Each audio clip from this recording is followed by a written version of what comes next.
to protect my identity, I have to do what I must so that black magic doesn't come after me, overturning this random 7-inch touchscreen monitor into a proper rigged camera accessory. Can you guys imagine if I was that kind of streamer? Okay, so hello, beautiful, very good looking, handsome, awesome audience members from around the world. Good morning, good afternoon, good evening to everybody. I love this toy. This is like one of my favorite things. And I actually need to share the thing. It's a little Easter egg for everybody that maybe didn't see the very intro now that I'm sending out the invite. But jump back to the beginning of the stream and enjoy this ridiculous opening. Okay, so we did it, you guys. We did it. This is so cool. I'm so excited to share. First of all, we did the thing. Last time we took the everyone knows household brand name known around the world Peak2 monitor, and we verified that it works with the, this is so funny, it's in like see silly faces. I'm gonna turn this thing off before I'm distracted with this whole time. Yes, we verified that this thing works with the Pixis 6K, which rules. All right, I'll have to guess I'll start more streams that way. I actually really like that thing. So this works with the Pixis 6K, which is awesome, and I'll be doing a full demo with like an edited video soon on that. But like, there's no way to like attach such an object, unfortunately, because it literally doesn't have, there's no quarter 20 mounting point. There's just nothing. Like, I don't even know what the intention was. This doesn't even come with like a little stand or anything. So like, you have to just kind of like, I don't know, you set it on your table, or it's like a touchscreen for your phone. I don't know. Either way, it's a cool object, but there's just no way to attach it. So on yesterday's stream, we live did a 3D model, which came out like SWA. The very first version of it didn't quite fit perfectly, so I had to do a little adjustment. But it's cool because like the filament I'm using is just slightly flexible. Like it's a little bit flexy. You guys can see that, right? And because of that, we don't even need to make it in pieces and screw it together. We can actually just slide our monitor into the bottom and then just snap it in place. And look at that. Look at that beauty. We've got 4 corners clamping onto this thing, which gives it a nice little protective lip. So nothing will, like, if it falls flat, it'll actually hit those edges instead of hitting the ground, where your screen will be protected. It has extra edge protection all the way around. And this entire bottom section is a giant NATO rail. So when you slide this bad boy in to your NATO rail, it holds. And you can clamp it down, and you can even just grab, what we got here? Oh, the arm of my tripod is catching because I still have it in storage mode. But yeah, so when this thing is attached, you can just grab the monitor and just adjust its position on the end of the NATO mount. Look at that. Look at that. It's so cool. Oh, you guys, it's working.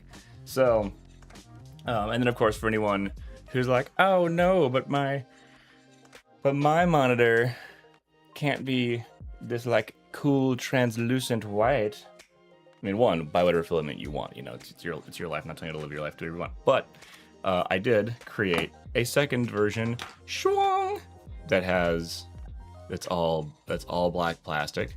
Now this is PETG, which is actually the lowest like toxicity filament that you can print with. So it's like, you know, I mean, it's all melting plastic, you know, don't like huff it, don't mainland breathe it, right? We're not freebasing microplastics here, but like but it is sort of the safest plastic that you can print with. So part of what I like about PETG is that it's slightly flexible when it actually comes off the printer, so it's like not as brittle as PLA, and it's not obviously quite as durable as like ABS, but if you print with ABS in the same room that you're sitting in, you won't you won't get to experience all 100 summers that we're trying to experience. So you'll have a bad time. You'll have a bad time and a short time if you sit around breathing ABS fumes while it's melting in the same room. So PETG for the win, plus ventilation. Now check this out. Remember earlier I was like, this guy just pops right in. Same exact thing on the other side. You grab the edge and it kind of bend backwards on the mount, and it pops right out on all four corners. So pop that corner out, pop this corner out, bad boy slides right out. New version has even more beveled edges, and you actually can kind of see it here where it catches the light. So I actually dipped it here on the model, right where the cables plug in. So if you want to put in a right angle adapter that hangs over the back of your monitor, you can do that, because now there's a little dip in the cage that lets that happen. And so once again, slide this bad boy in here and then clip, boom. And I have a much more proper looking all black monitor mounted with a full NATO rail ready to go. And that's sweet. And y'all got to see it. Y'all got to see it live. Y'all get to see it happen. So this is cool. I'm extremely excited. I'm going to be doing so much more of this stuff. Also, Straight Boys, I don't know if you ended up getting around to getting a 3D printer, but anyone who has a 3D printer that's like, supporting the thing, like I'm gonna do these things live. I'm gonna do demos. I'm gonna show like, here's how you basically like, hey, like anyone who watches my 3D modeling live stream from yesterday could actually follow along in the software and literally create this themselves. So like, I'm not gatekeeping the actual process. Anyone can watch my stuff and like learn how to do it and follow along and do it as well. But as a special thank you to Chanel members, I'm gonna make a community post for channel members, and I'm gonna make this 3D model available for free, and future 3D models. So yeah, definitely. So this came off of the in fact, I'll share a link here in case anybody's into this sort of thing. So I've heard that Bamboo Lab makes really killer stuff for pretty affordable, and I've been recommended to get one. However, I've not tested one yet and tried it out, so I can't speak on Bamboo Lab myself. I just know people recommend them a lot.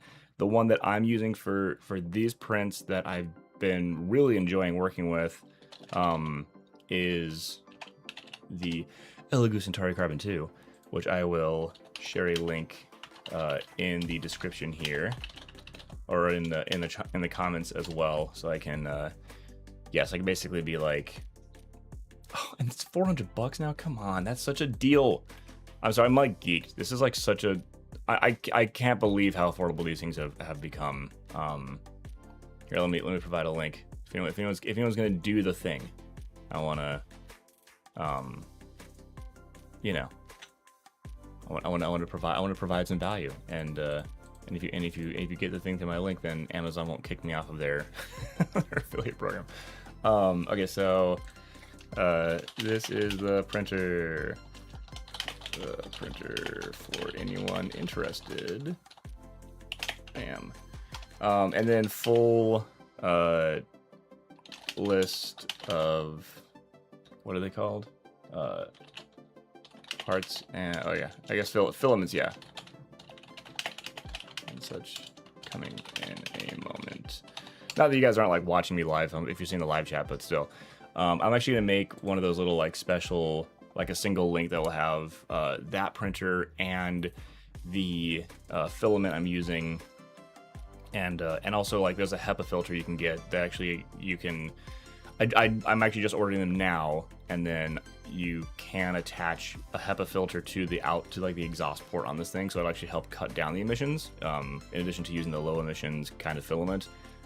From there, it's literally just like putting it next to a window that you actually have a fan running, like an actual exhaust fan running, not just kind of near a window, because you don't want like the wind to blow whatever further into your home. But if you put it next to a window that has an exhaust fan, or like, I mean, if you have like a kitchen vent that exhausts, whatever you have, I've even considered like maybe I could put one in like a bathroom and have like the fan running, but then the bathroom gets humid, so you wouldn't necessarily want that. But yeah, I'm gonna put together a little shopping a little shopping cart thing that people can peruse at their leisure. And then, yeah, and then I'm gonna share that. So yeah, I'm stoked. I'm gonna attach this thing again, and I'll show you guys one more time. So boom, attaching the set friendly all black version because everybody wants their stuff to be like all black. So I've got this USB-C cable that's attached. I know there's not like a ton of light on this rig right now. I'm already at like kind of maximum, but I'll have all the edited video that actually shows this in more detail later. But yeah, like I have a USB-C cable here that's right angle on this side, and then a straight side goes into the front of the camera, and I just hooked that bad boy up to my USB 3.1. Bam. And then I need a battery. I'm gonna grab a battery, 2 seconds.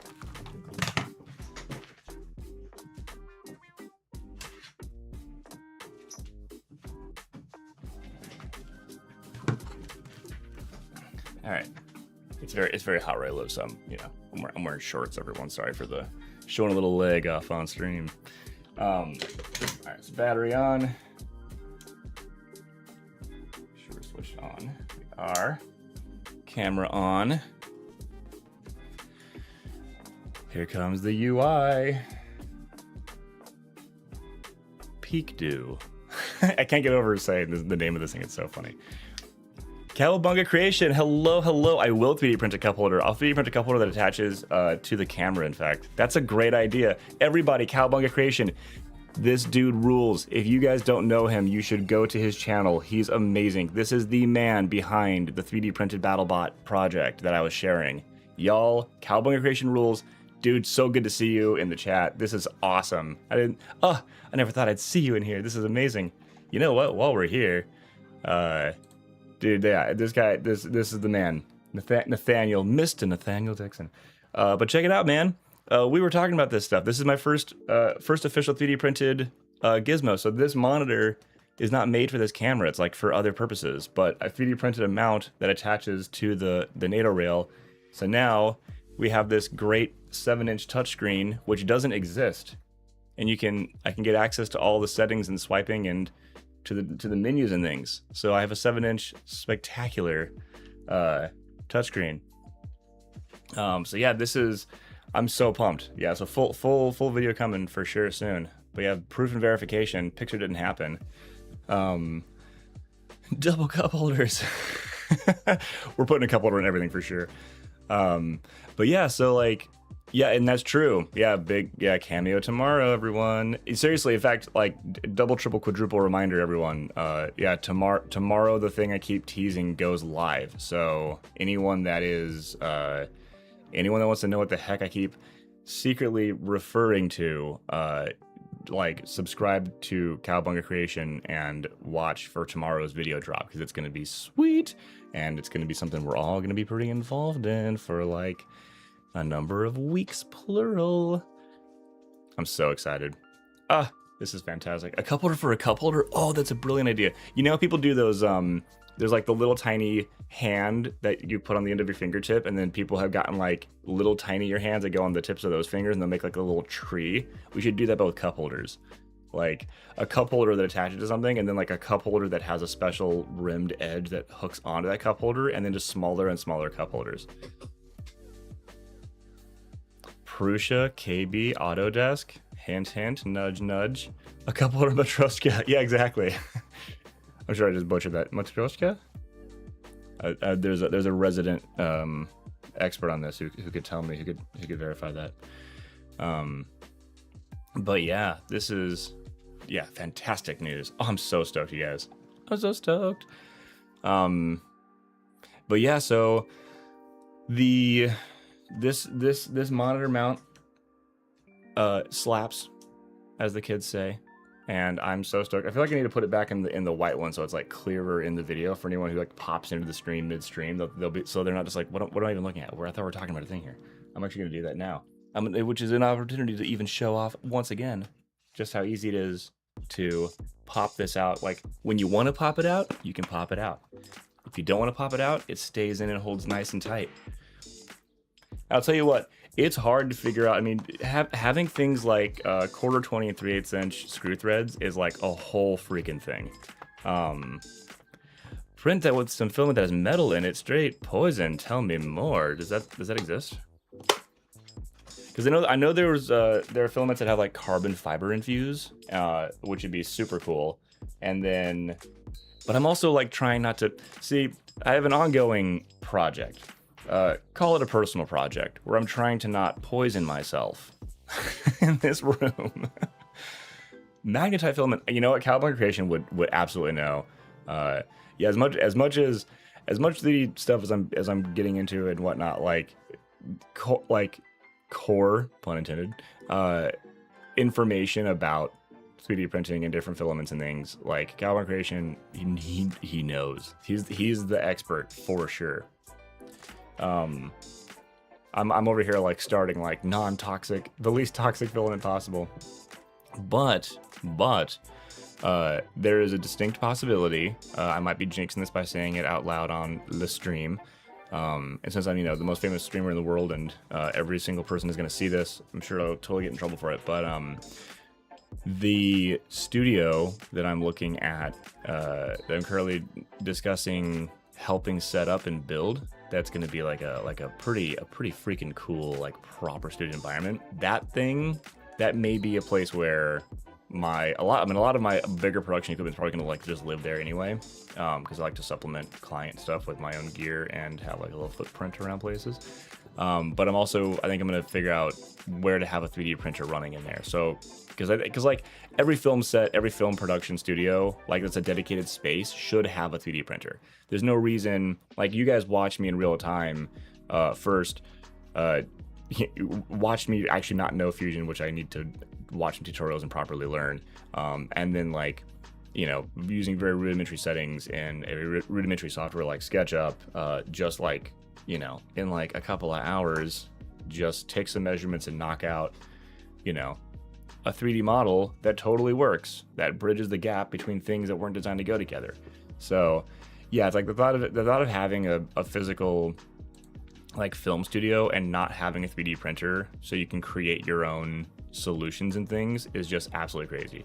Prop Master 3000, I'll actually model it. That I'm gonna make a label and I'm just gonna put it on there. Whatever. I feel like I want to do that now. I'm gonna do that for my Elegoo. I'm gonna put Prop Master 3000. That's so funny. I love that. I still need to make a 3D filament waste. It's people call it what it is. It's a poop catcher. The 3D printer poops. Just so you guys know, it has a thing where it like flushes out the old filament, and as it does, it like has like a little blade that like scrapes and pops the extra filament off of the end of the hot end so that it can like print cleanly. And then there's like a chute that it hilariously falls out the back, not the front. It just falls out the back of the printer, and there's nothing it didn't come with a cup or anything to catch it. It just falls out. So, people have made their own sort of solutions to this, like a little bucket that sits behind it and whatnot. So yeah, people.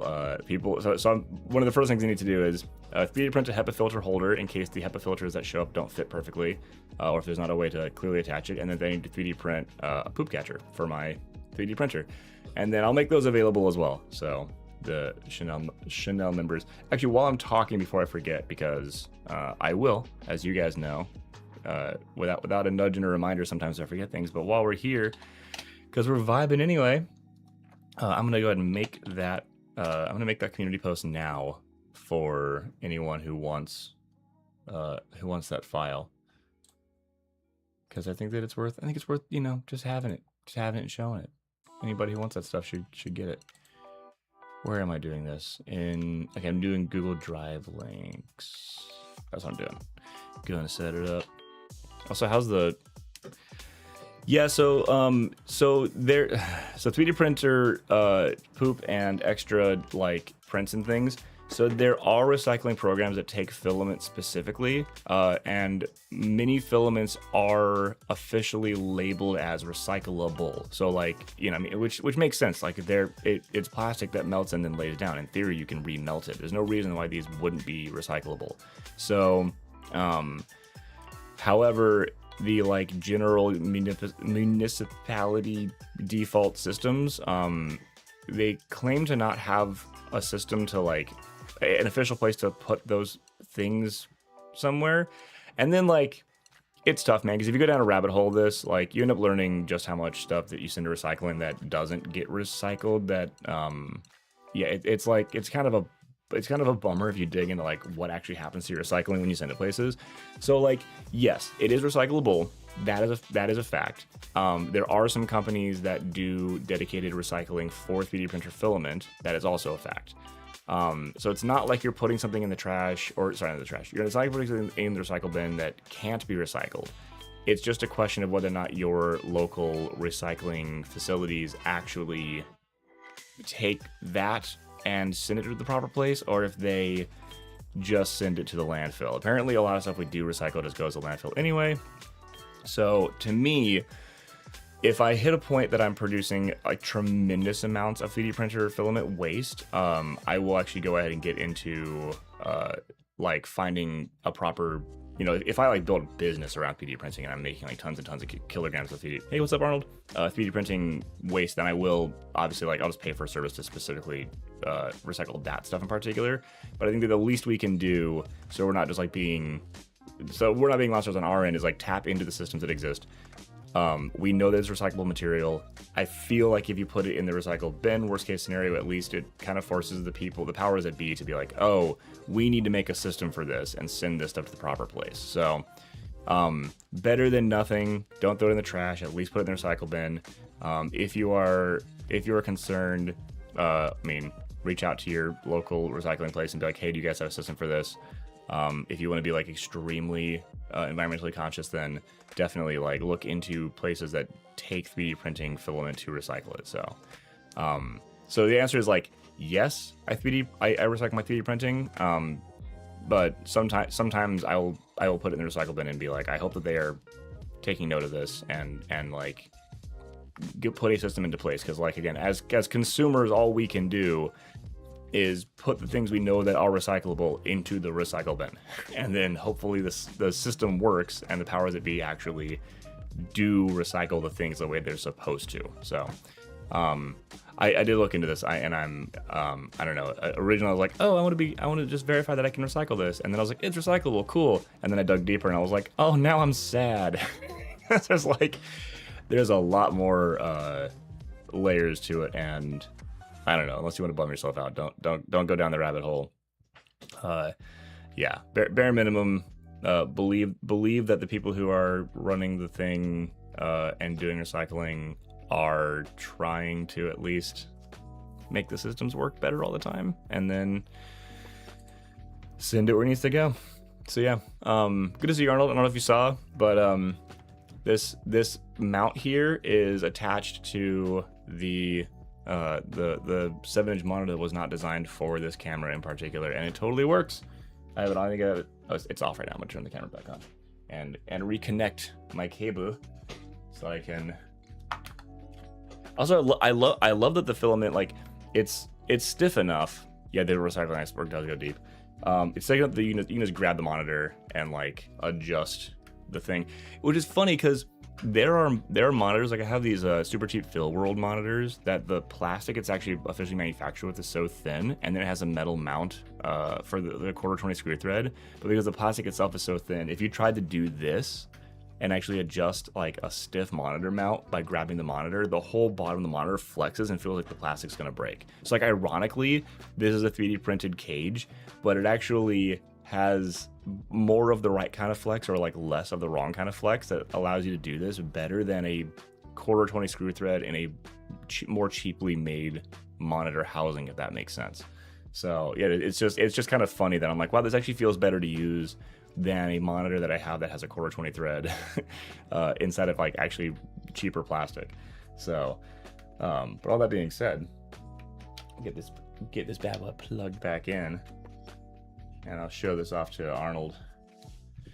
I know this is like all the way over here in the corner screen, but just proving and showing like we have full touchscreen control on a 7-inch monitor on the Pixel 6K, which is super exciting. So yeah, I can record, I can stop, I can change metadata. I basically have full control over this camera. And I freaking love using 7-inch monitors. Maybe just because I'm, you know, I do this unironically. I am 6'7". Which just side note, you guys, I did not know about. I had just learned about this thing where the kids are like, 6'7", and I was hanging out with some Gen Z. Gen Alpha's the younger ones. Gen Z. I was hanging out with some Gen Z people, some Gen Zers, and they were like, they finally, one of them was like, how tall are you, by the way? And I, this is a thing. This is a man of science. This is a true thing. When you wake up in the morning because you've been laying down all night and your body's had time to relax and stretch back out, you're actually taller when you first wake up in the morning. And when you go to sleep at night, you've been walking around all day and your spine is actually compressed. So you're actually shorter at night before you go to bed than you are first thing in the morning when you wake up. And when you are 2 meters long, that difference can be like a full inch by the end of the day. So my height does fluctuate, and in the average, I'm a 2 meter male for those across the pond, but like I fluctuate around 6'7", and so I do this because I'm like, this or that, maybe it's about so. It's like a gesture I've been doing since I was like, I don't know, 19, and so like I unironically was like, I'm like 6'7", and the room just lost it.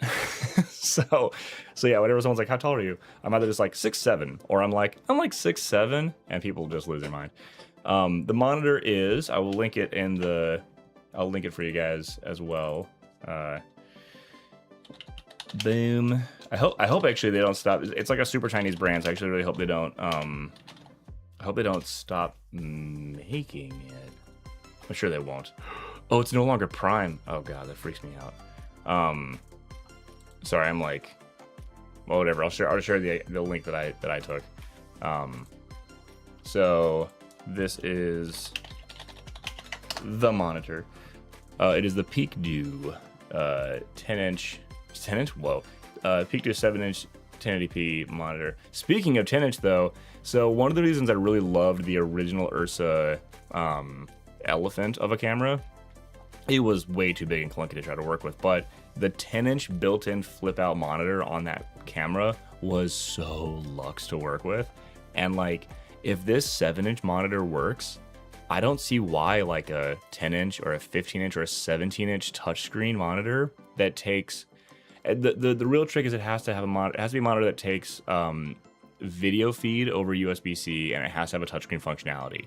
So, and not all of them work, because there's some other ones I bought and tried, basically like a handful of monitors that were kind of like under $200. I like tried them, and one of them was only $80, and it was the exact same specs as this Peak Dew one, but it didn't work. I found a version of it that's Prime. It's like $20 more expensive for the Prime one, but if you guys want the Prime and you want the easy Prime version, if you want the easy returns, sometimes I'll pay the extra price for the Prime version just because I really love to. I love being able to return stuff if it's not working and not have any questions asked. And if there's ever resistance, I just obviously Amazon will bully the retailers that sell through them, and you can just be like, hey, I bought this Prime and paid the extra money because it's Prime, so like you need to take care of me, and Amazon customer service will be like, oh, I'm sorry. Straight Poison says, it's crazy because I was gonna buy this before I started with the app, and now that I've made so much progress, I don't want to buy another monitor, especially since I can use a big-ass tablet. That's awesome. Dude, that's great. I'm so excited, by the way. Yeah, let me know how that app is coming along, because I'd love to be one of your alpha testers. And if the thing works out, 1, I'll use it. 2, I'll I'll demo it. I'd love to get some eyes on it. So, yeah, Wise Coco, that's the one that doesn't work. Don't use the Wise Coco one. Do not use the Wise Coco one. It doesn't work. Throwing that out there. Yeah, that's the one that was under $100, so 7 inches. It looks good, but it does not work. If I can save you guys the headache and the return, which I had to do. And now I'm looking at this Minix 10.5 inch one. I'm curious if that's gonna work, because that's only $100.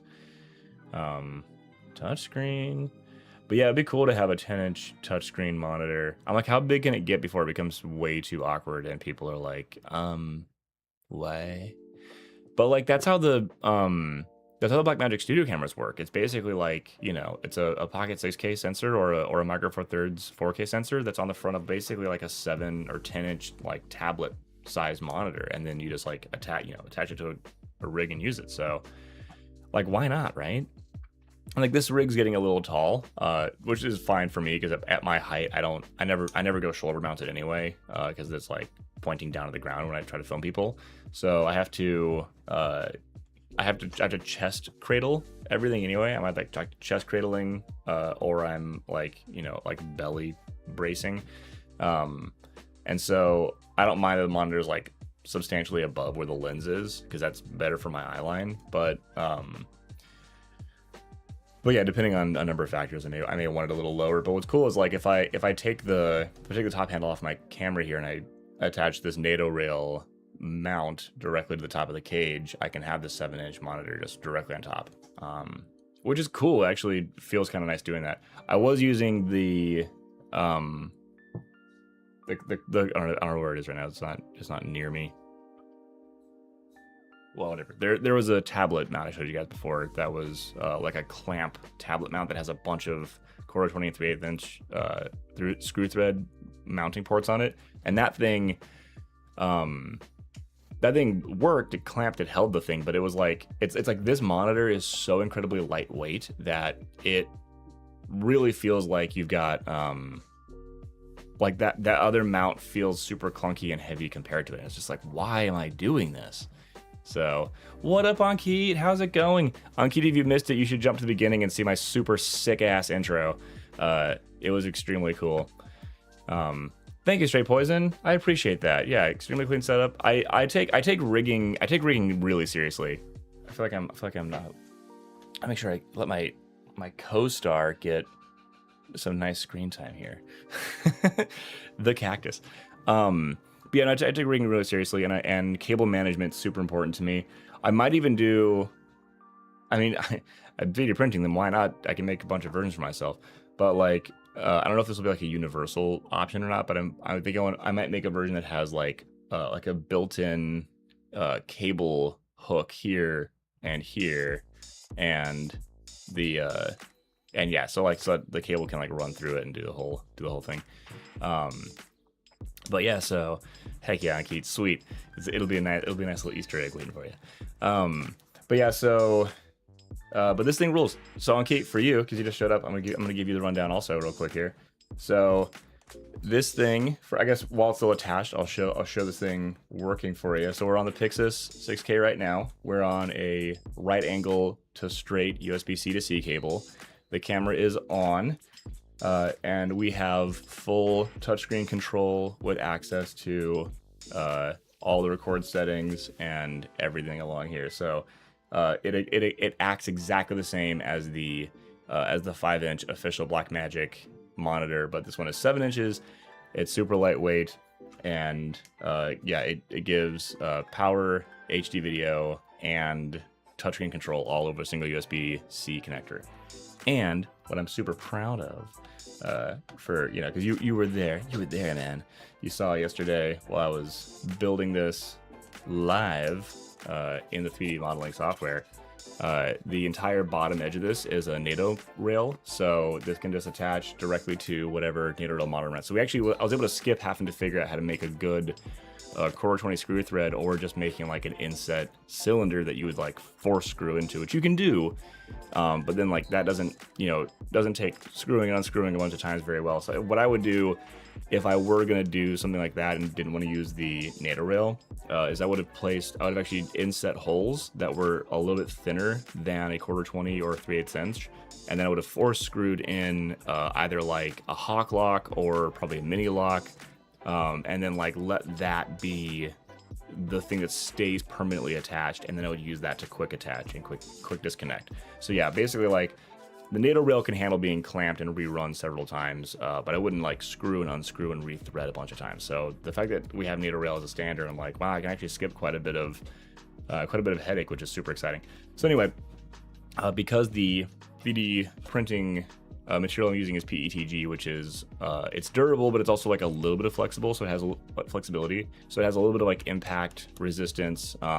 It's not brittle and doesn't shatter right away, but also means that it can flex just enough that when I want to, I can just like push these two top corners up and out, and I can actually just pop this guy right out of the cage.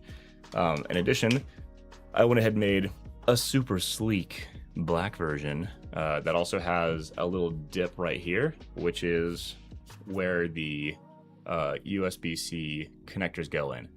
And also, yeah, 2 USB-C connectors, one for DC power if you need that for whatever reason. I guess, yeah, if you're, well, you know, whatever. It's nice to have options. So DC power, the USB-C 3.1, which can carry everything in a single cable, and then the the mini HDMI. But yeah, so those now, if you have like a right angle adapter that would have the cable stick straight off the back of the monitor, so it could then hook down to your camera. That's why I made this little gap on the second version. And then same deal, because it's a slightly flexible plastic, you can just drop the bottom edge in and then pop your two top corners in, and you have a really, really slick, yeah, it is. It's seriously, it's like a cell phone. Dude, it's so thin and it's so lightweight, it's crazy. I'm gonna do a weight comparison in my official edited video, where I'm gonna have this on a scale next to like the Blackmagic VideoAssist 12G 4K 7-inch, which is a little unfair because that monitor is like whatever, like 3000 or 2000 nits, like daylight bright, and it records and stuff. It's got like a fan build. It's like crazy. And it has like battery ports and it's all metal, so like it's gonna be a little bit unfair to compare them. But for anyone who's like trying to do whatever, like that's definitely the thing. Yeah, straight poison. If you don't want to do the printing yourself, you can buy a case from me. I'll mail it to you. I'll do it on the cheap. That's true. That's a good point. You know what? That's a good point. So, maybe you guys can help me with this too. It's like a bit of like, I don't know that imposter syndrome is the right word, but like, I don't want anyone to feel like I'm like, one, being like gatekeepy, or two, trying to like pull a fast one on anyone and be like I sell 3D printed stuff as though it's like properly manufactured. But like, if I'm designing stuff with 3D printing it, I do want to inspire people, if they have the space and or the extra cash, to like go ahead and get a 3D printer, get set up, and like learn how to do this stuff. But if someone's like, hey man, I don't mind that it's 3D printed, and I know that it costs like money and time to like make it and ship it, then like, yeah, I don't necessarily want to try to like, you know how people are, being like, oh, you're trying to sell 3D printed stuff or whatever. But yes, yeah, I mean, long story short, yes. If I can save you time and just mail you one, then like, yeah, absolutely, man. I'll happily hook you up, and get you one of these so that you can do things. What color would you like? Do you want it to be? Right now I have clear filament, so if you want this like crazy translucent thing, but it's like very noisy on, visually loud on the rig. I have orange, if you want, to everyone to know you're like, this is my monitor, check it out.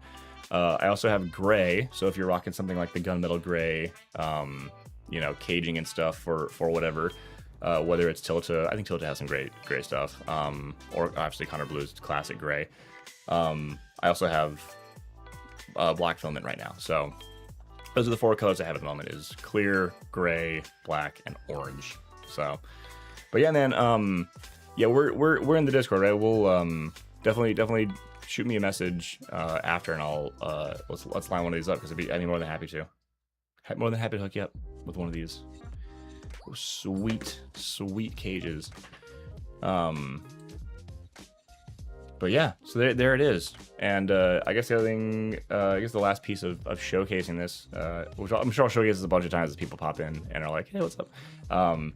Is like, because the plastic is it's a little flexible, but it's not, but it has a nice rigidity to it. Like, you can just like grab the monitor and actually adjust the monitor mount with it without having to like feel like you're being like overly ginger, or like just carefully grab the metal part of the monitor mount to adjust it, which is super nice. Because I was saying earlier, I've got these Feel World monitors that are like super bright, and they're nice and sharp, and they have HDMI SDI and stuff, but the enclosure they're in, their actual body and housing, is like the softest, most flexible plastic I've ever felt. So even though it has a metal quarter 20 screw thread on the bottom, I hate grabbing the monitor and like adjusting it that way because it just like the whole bottom feels like it's gonna snap open. So one of the nice things about this is that you can actually just grab it and like adjust how it is on the rig without it getting like all wonky. But yeah, let's see here. What else is there? You know what? I'm sure this is not a sustainable. I'm sure this won't be a sustainable option for trying to actually scale. But because you asked and you're a long-term supporter of Straight Poison, if you just want to shoot me like $5 and like shipping, we'll line it up. But yeah, if you want to shoot me like $5, I'll send you one of these because I wanna help you out. But yeah, let's see here. What else we got going on? This is just so much fun. I love doing these, man. What else should I print? What are you guys chat, yo? I'm always curious what other people are dealing with, like what they would be 3D printing if they could like create any accessory for any camera or whatever have you. I'm super curious what the yeah, I guess like sort of what other stuff, because I'm now, just as a follow-up off of this, I'm now looking at these 10-inch monitors that have the USB-C touchscreen control, and I'm like, okay, so at a certain point, we don't want a monitor that's so big that pulls so much power that it's gonna like overdraw the port here, because this port was designed for like a little viewfinder or a 5-inch monitor. So at a certain point, it's like even if a monitor could take power over USB-C and video, it's like you may end up in a situation where the front port on this camera, depending on how high the amperage and the voltages of the rail that they had to attach that to inside, you may or may not even be able to power a 10 or 15 or 17-inch monitor. But I'm curious what the limit is, because it would be super cool. And I do wonder, even if they didn't have enough power, I bet you could do something like take the separate USB-C port, connect it to a different power supply, and with 2 cables you could probably actually run the bigger monitors. See, we could do some cool stuff here. If I was ever 3D printing, I'd probably look into a better position to stack my Focus Pro sensor on. Oh, that's a perfect use case on Keep. That's a great one. Let me see here. What is that a who makes that? Is that a DJI thing? Is that a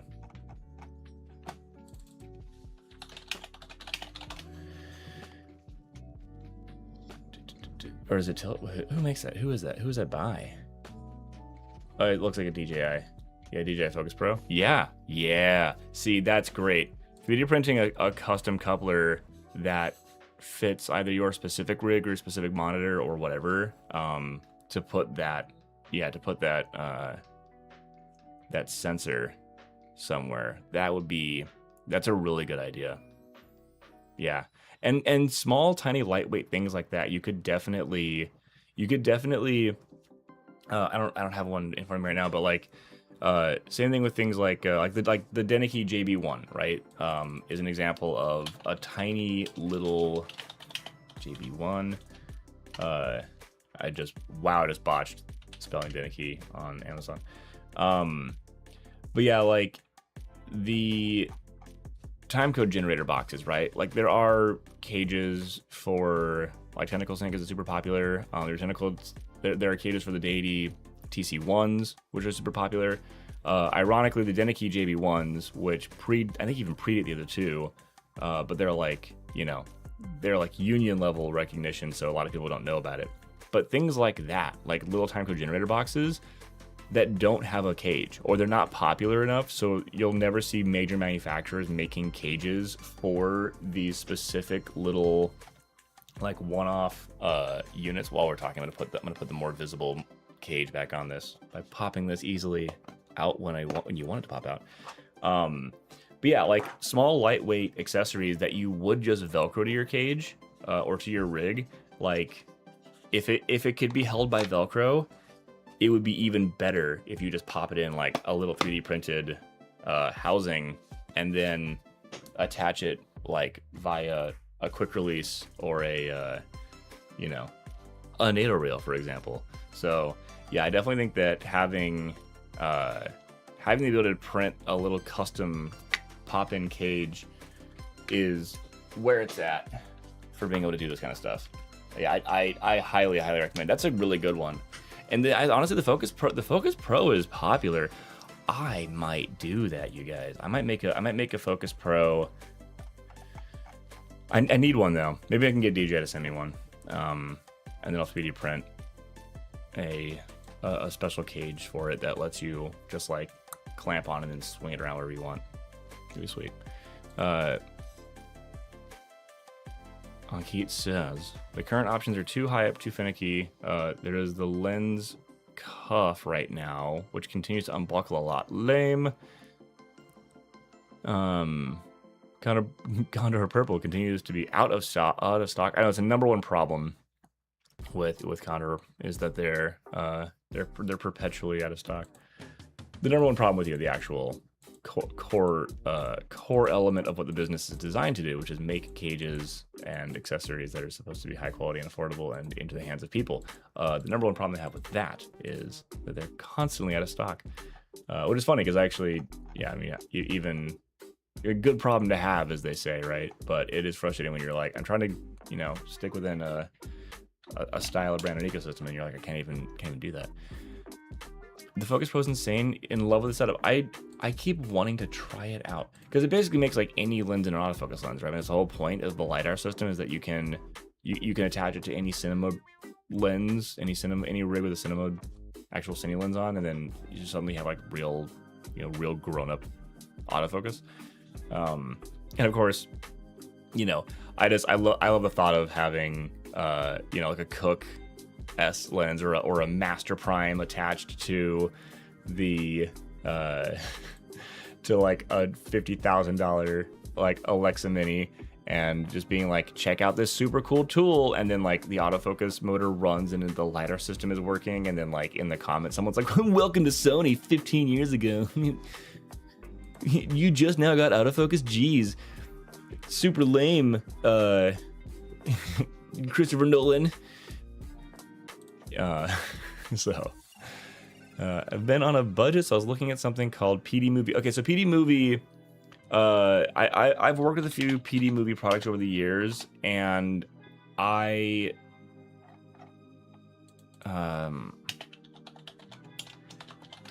think that the problem that I've had with there's like nothing. There's no PD Movie anywhere on Amazon. Did they just take is the brand just not even on Amazon anymore? That's super weird. But yeah, the issue I've had with PD Movie historically is unless they've changed things and let there be like dedicated hardware stuff, it seems like all the PD Movie stuff that I've encountered requires you to like attach an iPhone or a phone or tablet into the system, which is a cool concept. But in practice, if you don't have dedicated hardware that lets you function without an app, the moment that your app is no longer supported, or or there's like an update to an OS that says, oh, this app has security concerns or any number of things, battery slips out. Yeah, actually, yeah, very sad, much sad. Battery slip out, not wow. I don't know. Having a dry throat here.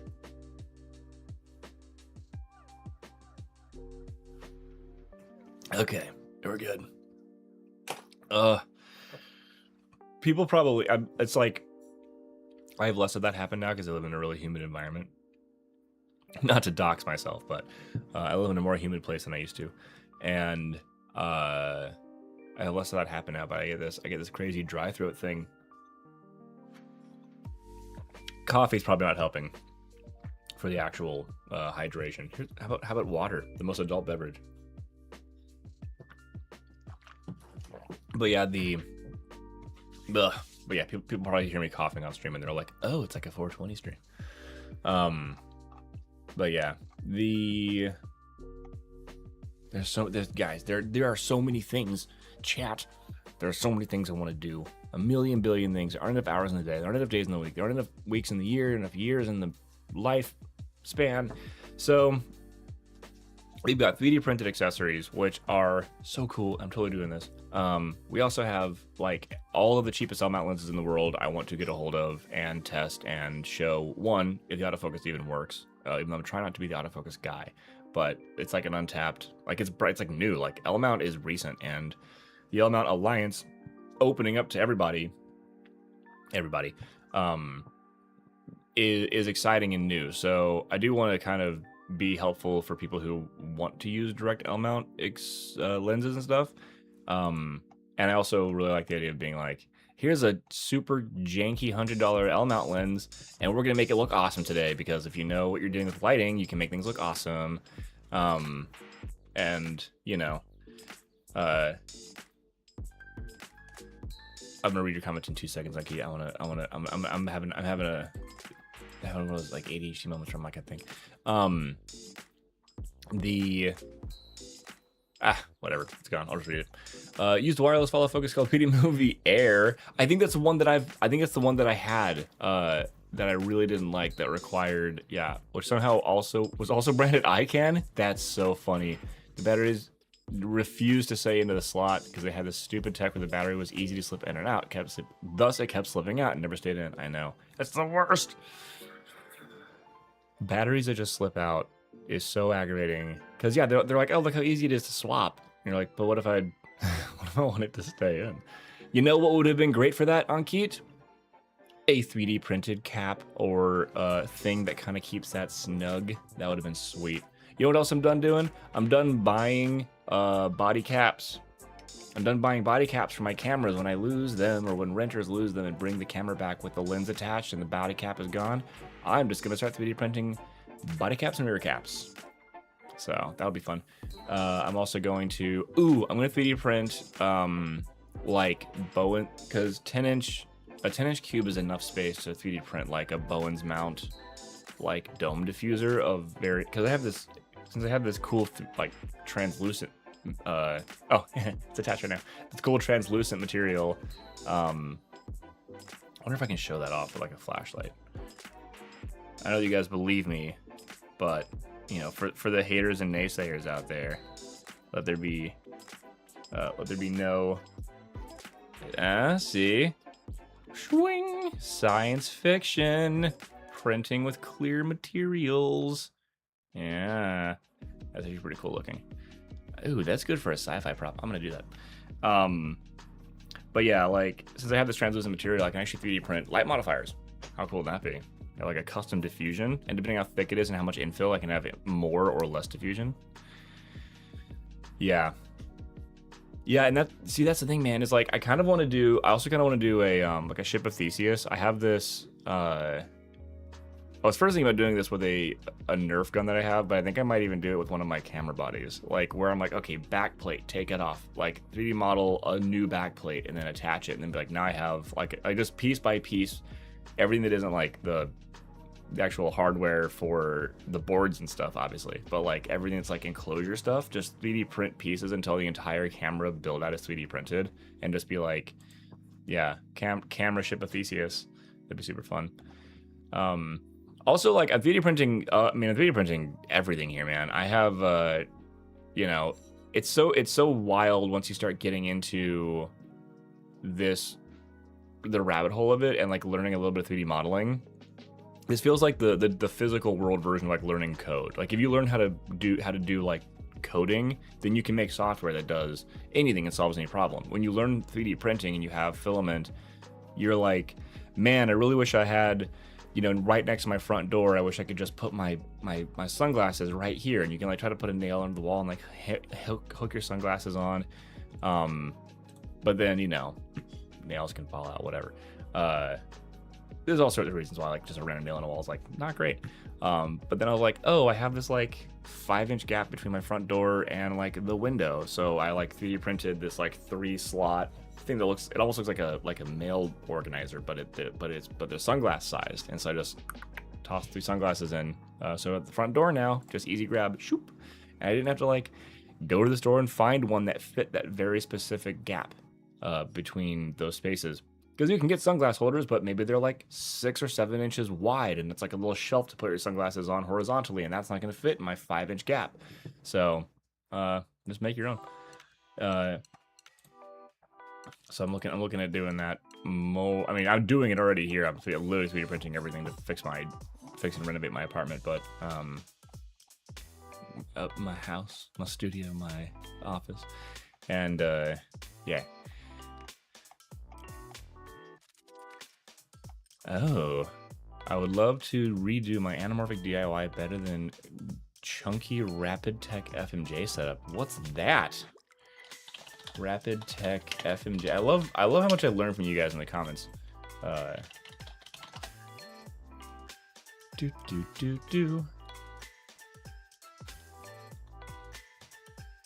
Oh, cute. It's a full metal jacket. That's funny. Oh, yeah. Oh my gosh. Okay, so remember when it's right up here.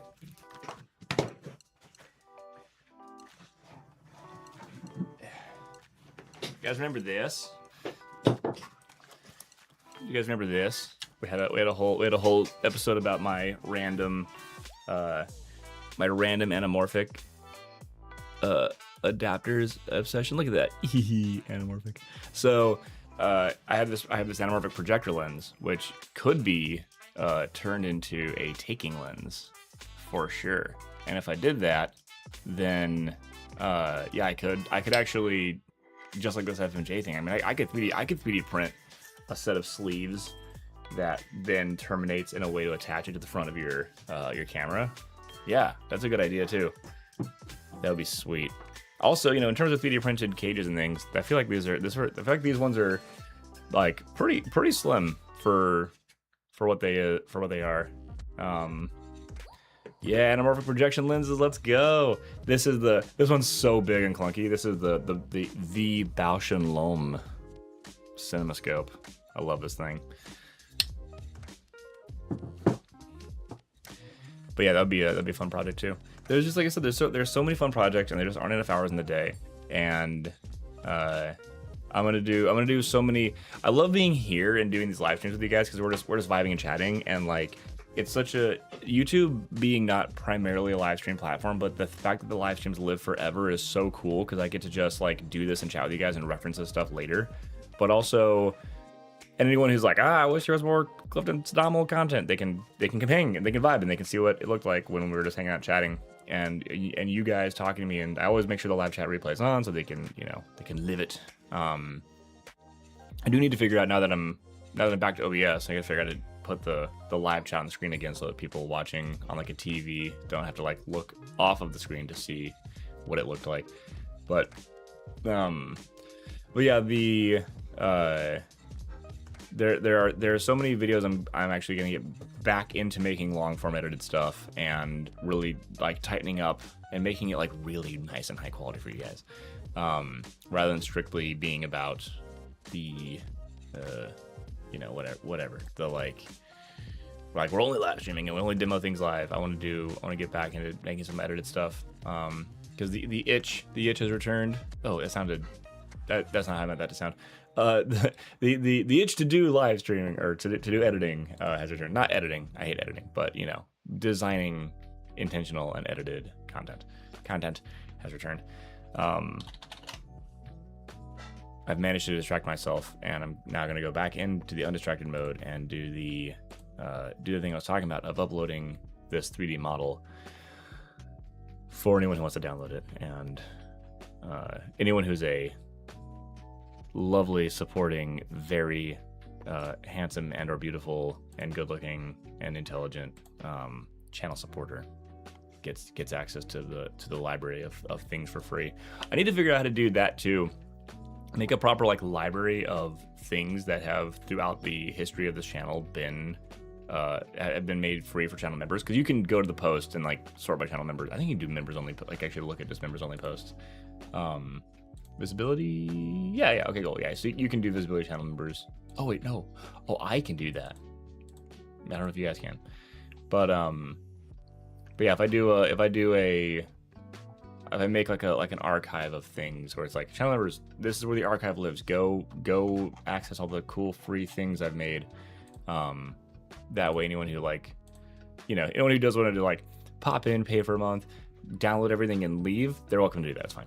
But if you want to stick around, anyone who's new, then you'll get new free stuff at least once a month. Otherwise, what are we doing? Oh, speaking of which, okay. Anyone who because it's not yet the new month, and I think I have some memberships to give away. I'm gonna give away memberships. I have like 10 I can give away every time. So let's see. Yes, I can give away 10 memberships. I have to do that today because it's the end of the month, and I don't want to mess that up for the rollover. So real quick, anyone who is here, who is watching, or the 1 hour mark of a 2 hour stream, I'm gonna give away 5 memberships. I'm gonna give it a minute so you guys have time to go into your settings, check your YouTube settings. If you are not a channel member and you are watching and you would like to potentially be gifted a membership, for a 1 month free membership, like, go into your YouTube settings. Somewhere in there's a place to turn gifting on. I don't know where it is. I will give you time because I'm gonna get distracted anyway. I'll give you time to find it and turn it on, because I've had a bunch of people on past streams who were like, oh man, I really want to be a part of this. I'm so excited, but then it keeps not gifting it to people who are on the stream, and then once I do the gifting, it's like, oh, they're like, oh, I didn't have gifting turned on, and I'm like, I'll try again next month, and I hope that you guys find it and turn it on. So if you're not already a member, so it's not gonna be me being like, consider it. If you're not already a member, turn on gifting so you can get a gifted membership. For the lovely, beautiful, intelligent, handsome lurkers right now who aren't commenting, please go ahead and turn on gifting so I can see if you can get gifted membership, because then you can get all sorts of cool free extra stuff. We need more anamorphic content. Tito Faradans has finished his run of anamorphic videos. More creators need to get back into it. You know what? Let's do it. Let's do more anamorphic content. You know what else I want to do? Ooh, you guys. I really want to get into doing some... So...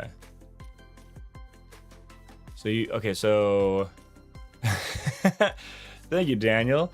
So you hit join, then the 3 dots, and gift membership setting. So I can set. I have it on my screen right now. That's like, yeah. Oh, I see. Oh, okay, good. This is. Thank you, Daniel. Thank you for letting people know. Yeah. So that is a reminder for everybody. So if you were to turn on gifting, so you can receive a gift, then what you do is you go hit the button to join, as they're going to join the channel as a member, and then there's a 3 dots somewhere that will appear, and you can go to gift membership settings, and that is where you can turn it on, and then you can potentially get a sweet channel membership gift from this guy with 2 thumbs on this stream. And while we're doing that, oh man, I gotta like hack into my account. I'm always like, every website's like, use a different password because Claude Mythos will figure it out if you don't. I'm always like, which password to use for this one? I feel like I'm always like hacking into my own accounts. Okay, so let's see here. We're looking at free resources and tools, and I'm gonna make.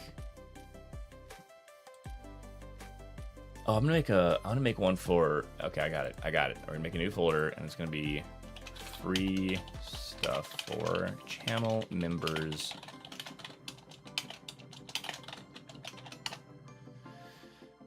All right, sick.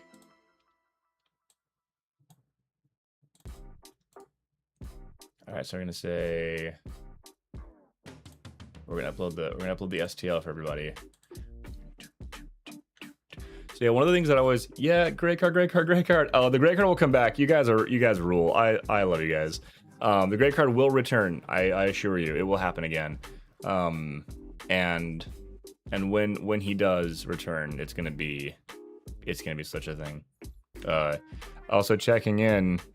Oh, the gray card proxy. Sure, I'll show you the gray card proxy. Hold on. You'll love this. Okay, hold on.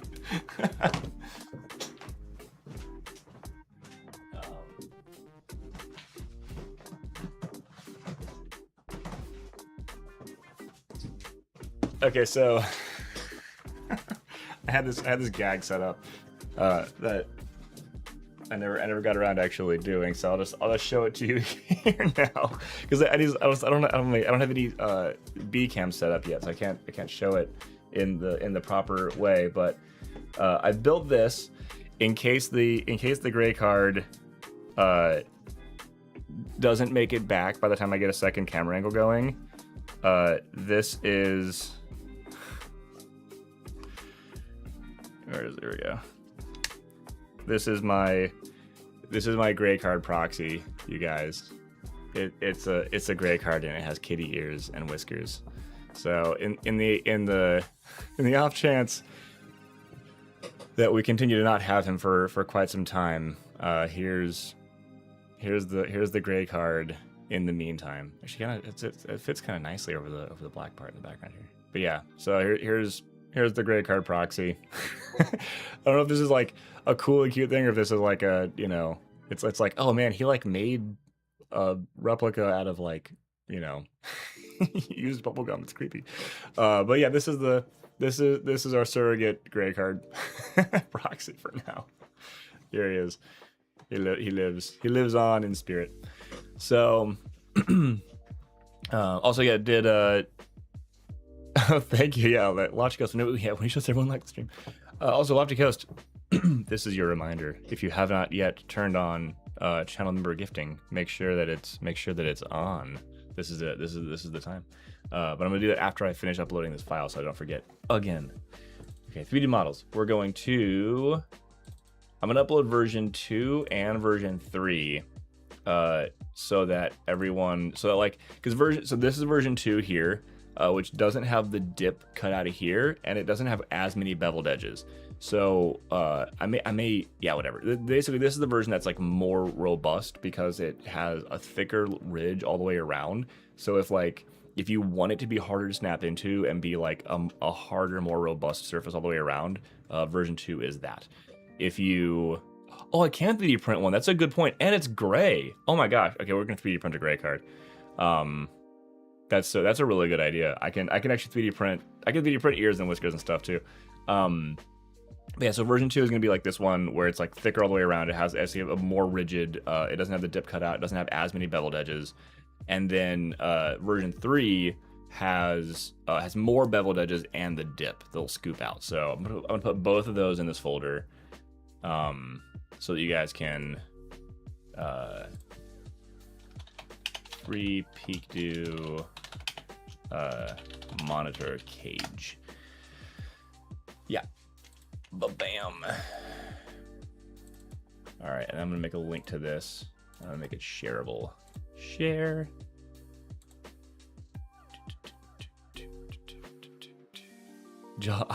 Hey, we're jealous of the grandparents too. He's just vibing, man. He gets such a. He's just hanging out, man. Copy. Anyone can view. Copy. Done. All right, so we're gonna add a picture, and I'm gonna select this one.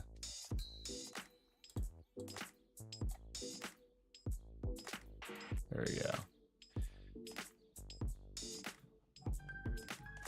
All right. And its visibility is going to be Chanel members above the line. It's coming. Are you're still looking for the way to I assume you're still looking for the channel member gifting thing, Arnold? This is great. This is real, raw, live truth and beauty bombs, y'all. It's I've been looking up information on live content because I want to be a better creator. I want to be a better YouTuber. I want to be a better, more engaging, more entertaining. I want to provide value. You know, y'all are important to me. Your time is valuable. We hang out together, and that is, that's important to me. We've all got, we've all got the same number of hours in a day, and I'm happy to spend mine here with you guys. And I know, anytime that you guys are spending yours with me, I'm honored. So I want to provide value. So I was looking at information about live streaming stuff, and there's this like prevailing statement of like, oh, you got to be used to, doing boring content. And I'm like, wait, I don't know, is this boring? I don't think it's boring. I like listening back to this stuff. It's just conversational. I feel like there's never just dead air. And I do look at some live streams, and there are ones where people are just like, like typing away on their computer, and they're just sitting there saying absolutely nothing. I don't feel like I would be able to sit quietly. That's just a personality trait, maybe. I just can't sit quietly anyway. I have a lot to say, and I have a lot of ideas. And you guys say such great things too. You guys are always like giving me great stuff to look up and research and learn about. And of course, I love solving problems. Oh, I love solving problems. I freaking love the puzzle. There's always a puzzle. There's always a problem. There's always something that can be solved. And someone's always got a pain point. And I'm like, what's the pain point? Let's figure it out. And I know that whenever I'm doing anything production related, I'm like, I have a new pain point. I can't be the only one who has this pain point. And then I like solve it and share it if I remember to do that. Sometimes I forget to share it. And the world goes without said solutions. Okay, so, yeah, so visibility for channel members. This is the 3D model download for, oh, I'm not gonna cough with the mic on. 3D model download for the PeakDo 7-inch touchscreen for the Blackmagic Pixis 6K users who are also 3D printing. Haha. Bam. And then there's the link. Okay, so post. Okay, so that's posted. Can someone who is currently an above the line member go to, if you have time or able to without, it like bugging out. If someone's able to like pop over and verify that link works and gets you access to the STL files, that would be awesome. Because then I know that that's done. Sometimes you post a link and it's like, oh, it doesn't work. And you're like, dang it.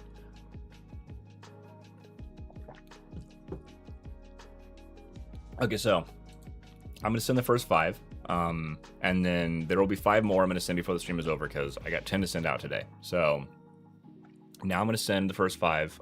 Anyone who hasn't figured out how to turn on gifting yet, you will have the remainder of the second hour to figure it out before I gift the second 5 memberships. But we're going to press the button, and we're going to see who gets the memberships now, and then we'll continue troubleshooting for those who need to continue troubleshooting. Bam! And the 5 new members, drumroll, are... Oh, I guess it'll probably tell you guys in the chat too, but I like reading them anyway. I'm gonna drag this over to the center screen so I can read it. Mr. Malak... Oh my gosh, I want to read this. Malakalopoulos. Yeah, Mr. Malakalopoulos. So cool. Mr. Malakalopoulos, and Starlight.photos, and Max Snell 5705, and Tim Wong In, and whoa, Raz R. That's a cool name. Razaraman. I'm gonna say Razaraman. Razaraman 9513 are now channel members. How on earth? I have yet to see it gift a channel membership to someone who is on the live, and I'm sure that it will prioritize so who's on the live if they have gifting, because it's supposed to. I have read that it does do that, but we're getting there. It's gonna happen. Who on earth? Also, does it notify them? I wish one of these guys would pop in and let me know if they got a notification. Someone at these people and be like, hey, go to their channel and harass them. Be like, you just became a member. Go check it out. Look at Clifton Stommel. You get access to his stuff now, which would be super cool. Oh my. All right, so, oh yeah, also I'm gonna send a Discord link in case those guys do get a notification and are like, oh snap, I wanna join the Discord. So anyone who is very cool and wants to join a sick Discord group of fellow creatives and filmmakers and inventive people, this is the group and it rules. Feel free to join the Discord. Take the link and join the crew, and we'll talk about dope stuff, including 3D printing. There's an entire thing called inventions. So anyone that has cool ideas and inventions, I'd be more than happy to talk about them and showcase them and review them and do featurettes on them and stuff. Let's see here. And I will say, y'all, based on the news that's about to drop tomorrow and a whole lot of other stuff, that inventions channel might be about to kind of pop off, just so you guys are aware. So there's about to be a lot more traffic getting pushed to the inventions channel, which is great. So good time to be showcasing whatever like nifty ideas y'all might have. So speaking of which, is it this side? It's this side. All right, I'm like, the shadows are a little rough in here. It's cool though, it's like dramatic, it's moody. So we'll have to do all that. But yeah, trying to figure out what else there is going on for the 3D printing side. I did get the post done, so that's good. Some members already have access to that. We did the live stream video where I actually walked through making the thing, so anyone who isn't a member can still follow along and make this themselves. And what else? Oh yeah, I'm gonna touch base with Straight Poison, Mr. Poison himself, and get one of these mailed out. And who knows? Maybe you know, I don't know. If people are like, I don't want to buy a 3D printer, I just want to buy that thing. Maybe I'll figure out a price that makes sense to print them, and then mail them out. I do love the idea of doing it. Maybe I'll do a limited run, so I'm not like spending all of my time 3D printing a million of these things. Because for like big manufacturing, it's not worth trying to 3D print all the time. It's not an efficient way to do official long-term manufacturing, but it is a good way to rapid prototype and get early adopters to check stuff out. So, let's see here. I'm scrolling back up in the text. It's just making me miss the gray card. I miss him. I can't wait for him to come back here. It's gonna be sick. It's gonna be so sweet, and y'all are gonna love him. I actually, fun fact, Daniel just has $1 million. So I have I'll be going out on a shoot for ESPN, which I feel like, you know, that's not telling too much or doxing too much about the project. But I'll be going out and doing another shoot with ESPN, and on that shoot I will be taking this with me for sure. So I'm actually gonna have this on like a very real set, and it's gonna be cool. I might do some BTS coverage, being like, I totally snuck 3D printed gear onto a real set, you guys, and no one can stop me because I'm the department head. So, fun fact. So yeah. Also, so you guys, I don't know, I think I mentioned this earlier, but I am very intentionally building everything here for the live stream environment with the cheapest gear I possibly can, and I want to showcase a sort of like home studio. Yes, you can build it in your apartment, that looks really professional and looks really clean and can be done with like really, really affordable gear. I don't have any interest in pushing and shilling like super cheap, you know, poorly manufactured and poorly engineered stuff that's going to just break on you and fail. And I'm also not interested in you know, just getting bought out by the big guys, because as we've said on earlier streams and earlier frustrations and earlier community conversations that y'all are aware of, trying to treat the brand relationships with higher priority, while that's good for like my you know, my professional career path, it's not good for you guys, and I don't want to prioritize these companies and brands over prioritizing actually providing good value to you guys. So whatever I do and recommend on this channel is obviously going to be always for you guys. So first and foremost, the intention is to get you guys and any viewer, anyone who discovers this channel, a real no nonsense, no shill, no salesy, just like, look, this is the reality. Yes, you need to buy gear. No, you don't need to buy the stuff you think you need to buy. But also this isn't the like stupid like, is this $500 lens gonna outperform this $50,000 Master Prime? It's like, no, we're not doing that either. So I know everybody has to be like super extreme, really hardcore, constantly being like, you don't need good stuff, always buy super crappy $20 things. And then on the flip side, you have people who are just like turning up their nose at anyone who doesn't using the most expensive stuff possible. So I'm definitely getting the whole thing about you know, an actually well considered, you know, middle opinion of like, it can be good, but it doesn't have to be the opposite. So if I'm shilling Raid Shadow Legends, that's where I draw the line. Oh my gosh, Anki, that's so funny. What happened to those? I haven't seen any Raid Shadow Legends ads in forever. Of course, here I am now saying it out loud on the stream. It's so funny. Dude, those freaking videos. It's so weird, man. I cannot with watching all of these, those stupid ads that pop up. It's like, how has it become an ad that you're watching a guy like on his phone reacting in real time, like, oh, I guess I have to do this. Oh, I get it. That makes sense now. Oh no, now I'm having a problem. There are more enemies. Whoops. Well, I better try this out. Neat. And you're like, ooh, gross. What? Who? Like, I know that the average education in America is like 8th grade or 7th grade or something, but like, holy cow, are we that like childish that actually makes sales? Because like, it's, you know, they're like made for children, but they're like adults, but then children don't have credit cards. So like, what are we doing? Daniel says they got a bunch of people addicted, now they make billions of dollars. Is that true? Did Raid Shadow Legends actually manage to blow up and pull that off? Maybe this is the problem. Maybe I need to just,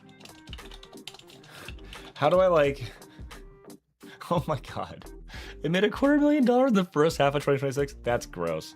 Wow. Okay. Yeah, no, Raid Shadow Legends is making a ton of money. That's crazy. That's nuts, dude. At least that's a video game. The real the real show. Yeah. What is it? Mortimer and what's his buddy's name in Trading Places? Who's Mortimer's co-pilot in crime? I have to find out. Trading Places, Mortimer and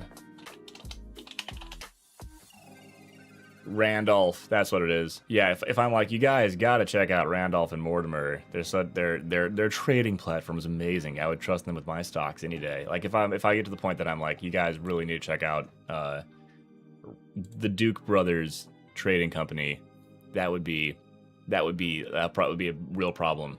Don't let me tell you guys to go put all your money in the Duke Brothers. Morgan is the largest personal injury firm in the country, and they've helped earn billions of dollars in restitution from the big guys. Oh, no relation. Affiliate link below. Oh, nice. Nice. Noted. Oh, man. Blow up is a strong word. Man. Yeah. I'm like, here's the other thing, y'all.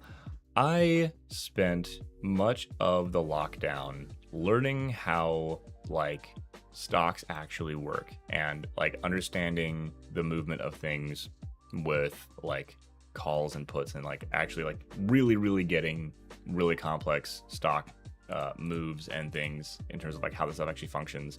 And like when my friends find out about that, they're like, can you teach me what to invest in? And I'm like, no, because you can't just, no one just has the answer about what is going to work or not work. But when you do know that stuff, you can be like, okay, I can tell you based on what you believe exactly what is the right position to enter. That is something that does require understanding of how this system works. And that's where like I resist the urge to teach that stuff because like, yeah, that's very universal. But yeah, Pokemon cards the best investment. Yeah, I mean, we all know the big number goes up and never ever stops going up.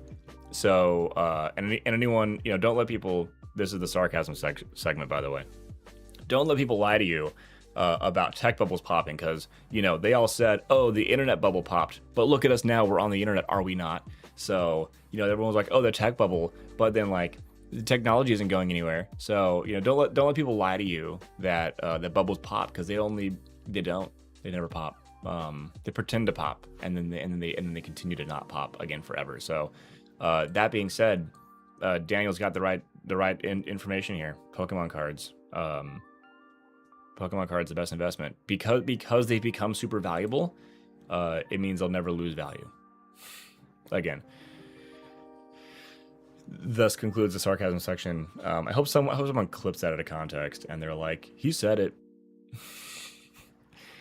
I just love when my favorite audio mixing tutorial YouTuber suddenly is like, do you ever just oh my gosh, dude. I'm reading this out loud. I love when my favorite audio mixing tutorial YouTuber suddenly says, do you ever just walk down the street and think, man, if I didn't look both ways now, I could have been hit by a car. What is that?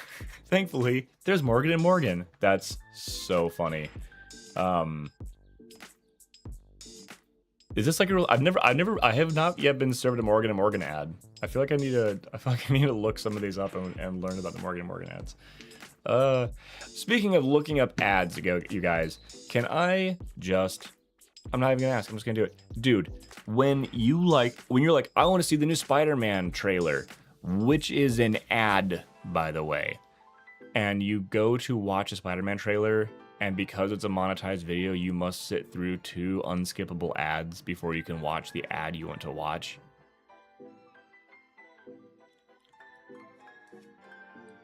It's the worst. I cannot with that. It drives me crazy.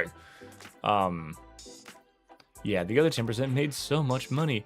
Yeah, I feel like that's the reality of it, is like all these people who are like, you know, all these smiling lawyers all over billboards around the world and LA and the highway, and they're like, we've earned $17 million for our clients. But it's like aggregate, you know? So when someone's like, oh man, they'll make me a ton of money, I'll get rich. Like, I want $17 million. Like, well, it either wasn't a single client that made that much money, or worse if it is. If they had like hundreds of clients and they're like, yeah, you know, you got a few $1,000 here and there, but one was a really, really big one. And that really, really big one was like a unique situation. Everything else is like, oh, now the expectation is just this, because one person made that number really high. Stream Poison says, damn, my phone died before I made it back before the stream ended. Yes. Yeah, you did. Welcome back. Yeah, no, we're doing the full 2 hours today, man. I'm like, which is to say I've got 34 minutes, but I'm like, you know, I'm in it to win it. Today's the day. Today's the day. And before the month is out, you know, I gave 5 memberships already. I'm gonna give 5 more, and I what is the other one? I uploaded a 3D model. So, you know, I'm doing the thing. I'm making sure I'm still providing value. I'm never just gonna be like, hey, yo, so like, I like being on the internet and talking to you guys. Can you guys just like support me? I'm gonna be like, okay, so I'm providing value. If you guys, you know, as a thank you to people who are supporting this and want to be a part of like the mission, I want to actually provide value. So you're not just like, it's not charity. Like, you guys are getting stuff out of this. I'll make sure that you guys are getting stuff out of this. It's important to me. Important to me that you guys, that when your friends and family are like, why did you give a guy on the internet $5? You can be like, because I got a bunch of sweet free stuff and he saved me hundreds on my car insurance, or rigging. Anyway, Arnold says, I get ad and all, but there has to be a time and place. Yeah, that's true. That's true.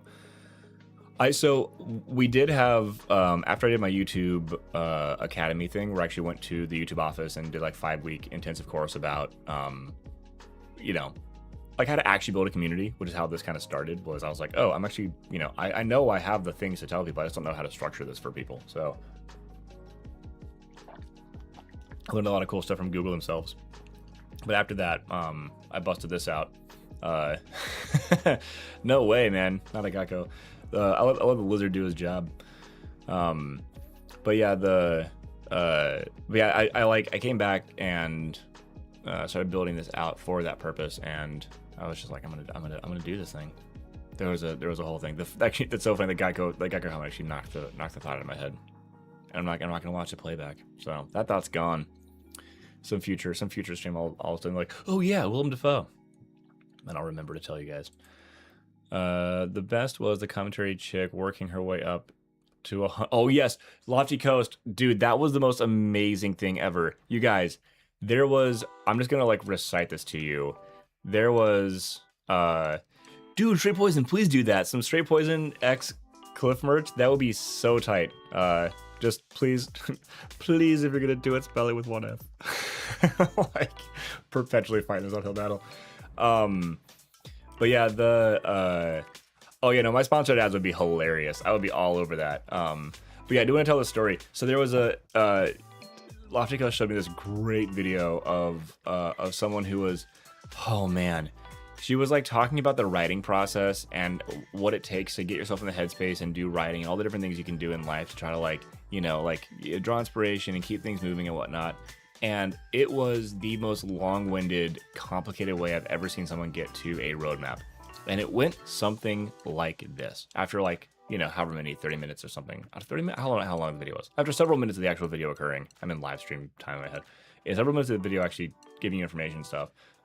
Suddenly, she's like, and you know, some of the best writers have this process where they'll go outside and they'll walk around and they'll get fresh air, go to the local park, maybe they'll do some exercise. I found that I need to start doing that too. And so when I began walking around and exercising and getting lots of air and doing things that I could move around, I realized that I needed better food so I could do those exercises and have better calories and better nutrition so that I could think more clearly as a writer who's going outside, who needs to have the energy through the nutrition to do that for the writing process, which is why today's sponsor is this food company that delivers food to your home. And I was like, holy crap, what?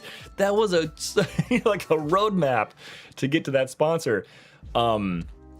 It was crazy. She like it would just honestly kind of even funnier because like as a writer, like that's her job and that's her whole brand on YouTube is being like, I'm a writer and I give writing advice. That was a poorly written segue, like really bad. And I'm like, man, to feel like you need that much work to get to the writing process thing, and you could have just been like, you know, it's important to go outside. It's also important to eat right because if you don't eat right, you don't have good nutrition. You can't think right. But for some reason, she just like was like I have to tie eating to getting fresh air, and if I don't tie those two together and tie it back to writing, this transition just won't make sense. And spent several minutes getting there, which is amazing. So, yeah, I'm always dying when I get to those different segments. You know, I've also admittedly started watching. I finally did it. I've heard the name so many times, and it's not related to my industry, so I haven't been starting down the rabbit hole or whatever. But I did finally go and look at Ali Abdaal, who used to do, I guess, like organizing and like studying tips, and now he does like financial advice and stuff, or whatever, like business, you know, things. I actually really like the way he does it. Whenever he does his sponsored segments, I mean, he's such a soft guy. He's like, I actually like, even he's like, I make vanilla content, and it's very vanilla. He's a very vanilla like presenter of information. He's such a softie. But yeah, he'll straight up be like, okay, you know, blah blah blah, you know, and like once you're making money, then you have to do this and this and that. You know, once you have some extra money, it is worth actually looking into ways to invest. Speaking of investing, that is where our sponsor comes in. And then he like explains the sponsor, and then he's like, so thank you to the sponsor for sponsoring today's video. You know, back to whatever. And like, it's weird because I think because he's so soft in his approach to describing things, that like really soft intro being like, our lovely sponsor who I really appreciate giving us some money to do this today. It's just like, wow, that's nice. He didn't try to hide that. He just was openly like, yeah, I have to do this now, and I appreciate them for giving me money. So I think, I don't know, like, but somewhere between that or like the super hilarious internet comment etiquette thing, yeah, those two are I think probably my favorite approaches versus like hiding it or being like, or like finding some way to like shoehorn it in as though it's a part of the education. It's just like, come on, man, like it's sponsored, you're paid to do it. Just be like, these guys gave me money, so here's the deal. I love being able to say like, no one gave me this monitor. There are some cool things that were given to me in exchange for my feedback, which I gave them already for a couple companies, because I guess one of the nice things also about being a working cinematographer that hires union guys and works occasionally on some union sets, that is something where like my feedback is helpful to actually developing products and seeing like, oh, how do we like make this more streamlined so that like higher end productions will use it. And I've been given some stuff in exchange for that feedback, which is nice. I do also, when I like the product, want to talk about it. So there have been a few of these guys with some products that there's not like necessarily a rush to make something that is like for YouTube about it, but I want to of my own volition because I actually like the product. So there will be a few of those that I do. I'm trying to figure out how to mention it because I don't want it to look like, oh, I was given this, please go take my affiliate link. But I do want to start being like, hey, I was given this product to give some feedback, but because I like it, I'm sharing it with you guys. But also because I'm doing work here, showing you guys stuff and like teaching you how things work and hopefully saving people money so they don't have to. So, like buy nice or buy twice. Yes, that's true. But at the same time, there are overpriced things. So I would like for people to, buy, if you're going to buy something, buy educated or buy twice. It's not very catchy though. But you know what I'm saying? Like give people an option to like make an informed decision so they don't have to buy something twice. Will be great. Have I ever heard of Wolf Den? He makes some ridiculous ads. No, I don't know who that is. Is it spelled like that with the extra T? Or is it looks like maybe not. Wolfden. California based. Wait, hold on. Am I even looking at the right thing? Should I be looking at Wolfden on YouTube? Or is that because if Wolfden is the same Wolfden Creative Studio, wolf-den.tv, if that's the same thing, they're based in California, but I wonder if I can go visit them. That's the cool thing about being in California. There's so many people who are in my, in my and surrounding industries who are just literally here. And I'm like, I should totally do that. I should start to, I should do that biz. Let me see here. To go visit people. Who was Wolfden?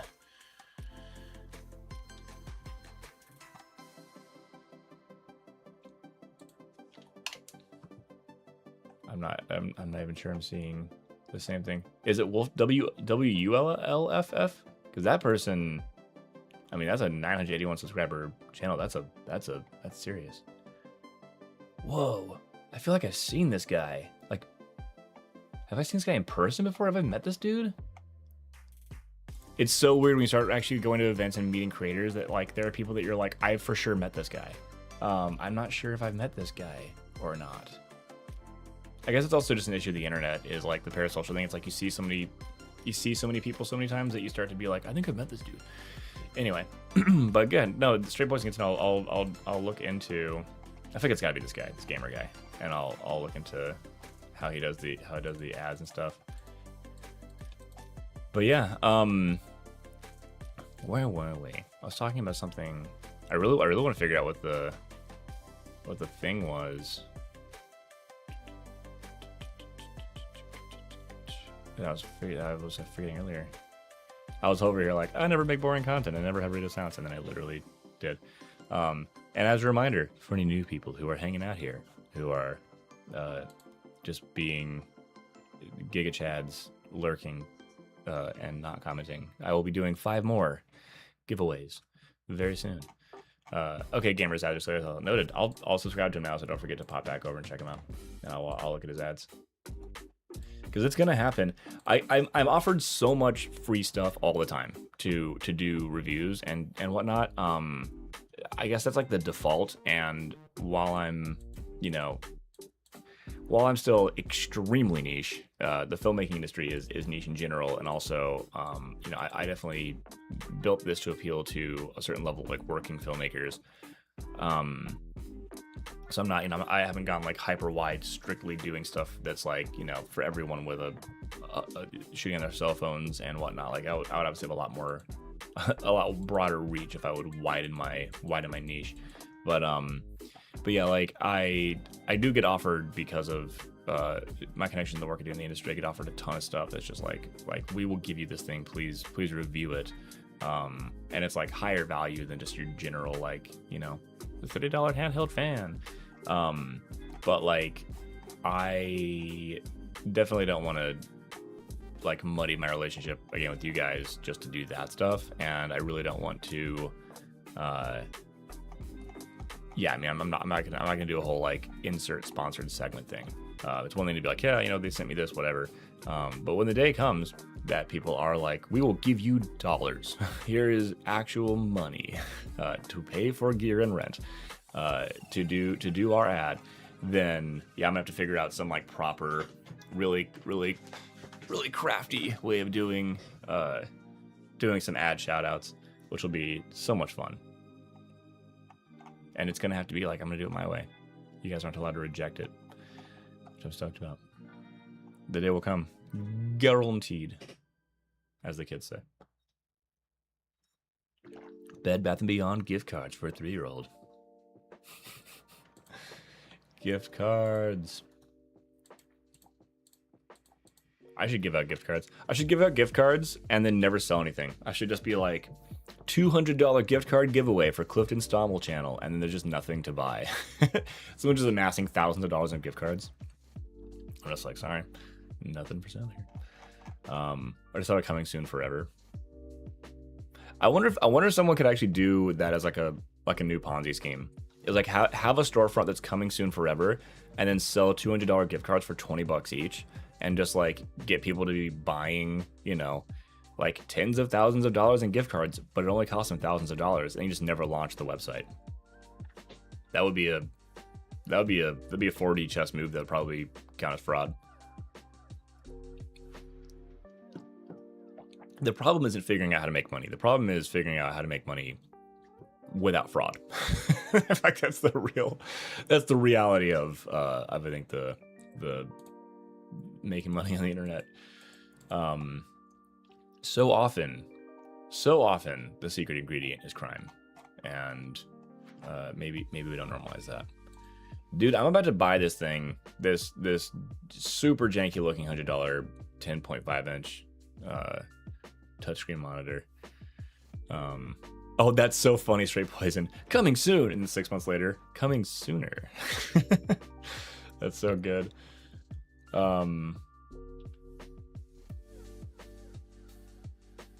Dude, but yeah, seriously, Straight Poison, you got like, let's do it, man. Let's do a merch collab. Straight Poison X Clifton Stommel. I'm like, I want to know, man. I want to see some stuff you've made. Have you made some stuff? Have you made some merch? You should send it over. I want to see. In fact, now I'm over here like, can I? If I go to your channel, can I find merch?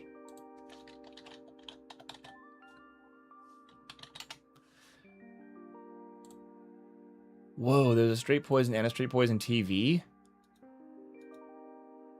You got multiple channels you're running? That's sick. Teespring, you do have merch. Oh, wait, that link is broken. Sorry, now I'm just like reviewing your stuff. Hey man, your Teespring link isn't working. Just a heads up. On the official store. And the official site isn't. Oh, maybe I'll make some adjustments, my friend. I'll stop calling that out because I feel like the more I don't want to draw undue attention to broken links. But when those links are working, I will check them out because I want to know. I'll wear. It's so funny. I have this thing where, you know how people are like, oh man, I saw a celebrity and I was super it's a Ponzi scheme. People are always like, oh, I saw a celebrity and I was like totally starstruck. I couldn't believe it. I always like to joke that I feel that way about my fans. Like when I'm, 8,000 people isn't enough of a percentage that if I just walk down the street, people are going to notice me. In LA, it has happened like once or twice, but because this is such a small world of filmmakers. But specifically when I'm at an event like if I'm at Cinegear or if I'm at like the NAB show, people do recognize me because this is such a small world, and like 8,000 working filmmakers is like a pretty substantial percentage of like I mean, technically, if there are 80,000 people, which is a big ass event, right? If there are 80,000 people who are at an event, and I have 8,000 working filmmakers who are active members of my channel, like, working filmmakers go to these events. Like, that's a thing, right? Even if half of my audience goes to this event, then like 1 in 20 people might recognize me, which is weird to think of it that way. Like, then you really start to feel like a celebrity because you're like, oh shit. But yeah, that does happen a lot at trade, and specifically like film and broadcast trade shows. People do recognize me a lot, and people are like, "Dude, I know you," and we'll like chat for a minute. And it's so funny because like I feel like I'm the one that's starstruck when someone's like, "Whoa, dude, you're Clifton Stommel. I follow your channel." I'm like, "Oh my god, it's so nice to meet you. I can't believe it." Well, I'm like, "Can I have your autograph?" You actually know who I am. So yeah, I always feel starstruck meeting my fans and or followers out in the world. So yeah,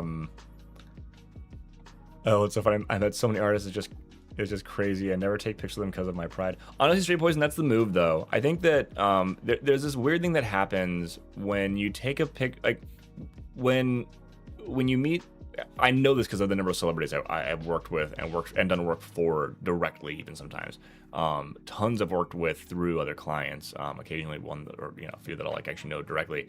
But there's always that thing, right? It's like when you become famous and when you are well known and you get stopped a lot, right? It's like you can either try to live a normal life, which kind of makes you a shitty person because you're like, oh, I don't want to deal with this, whatever. You're like annoyed all the time.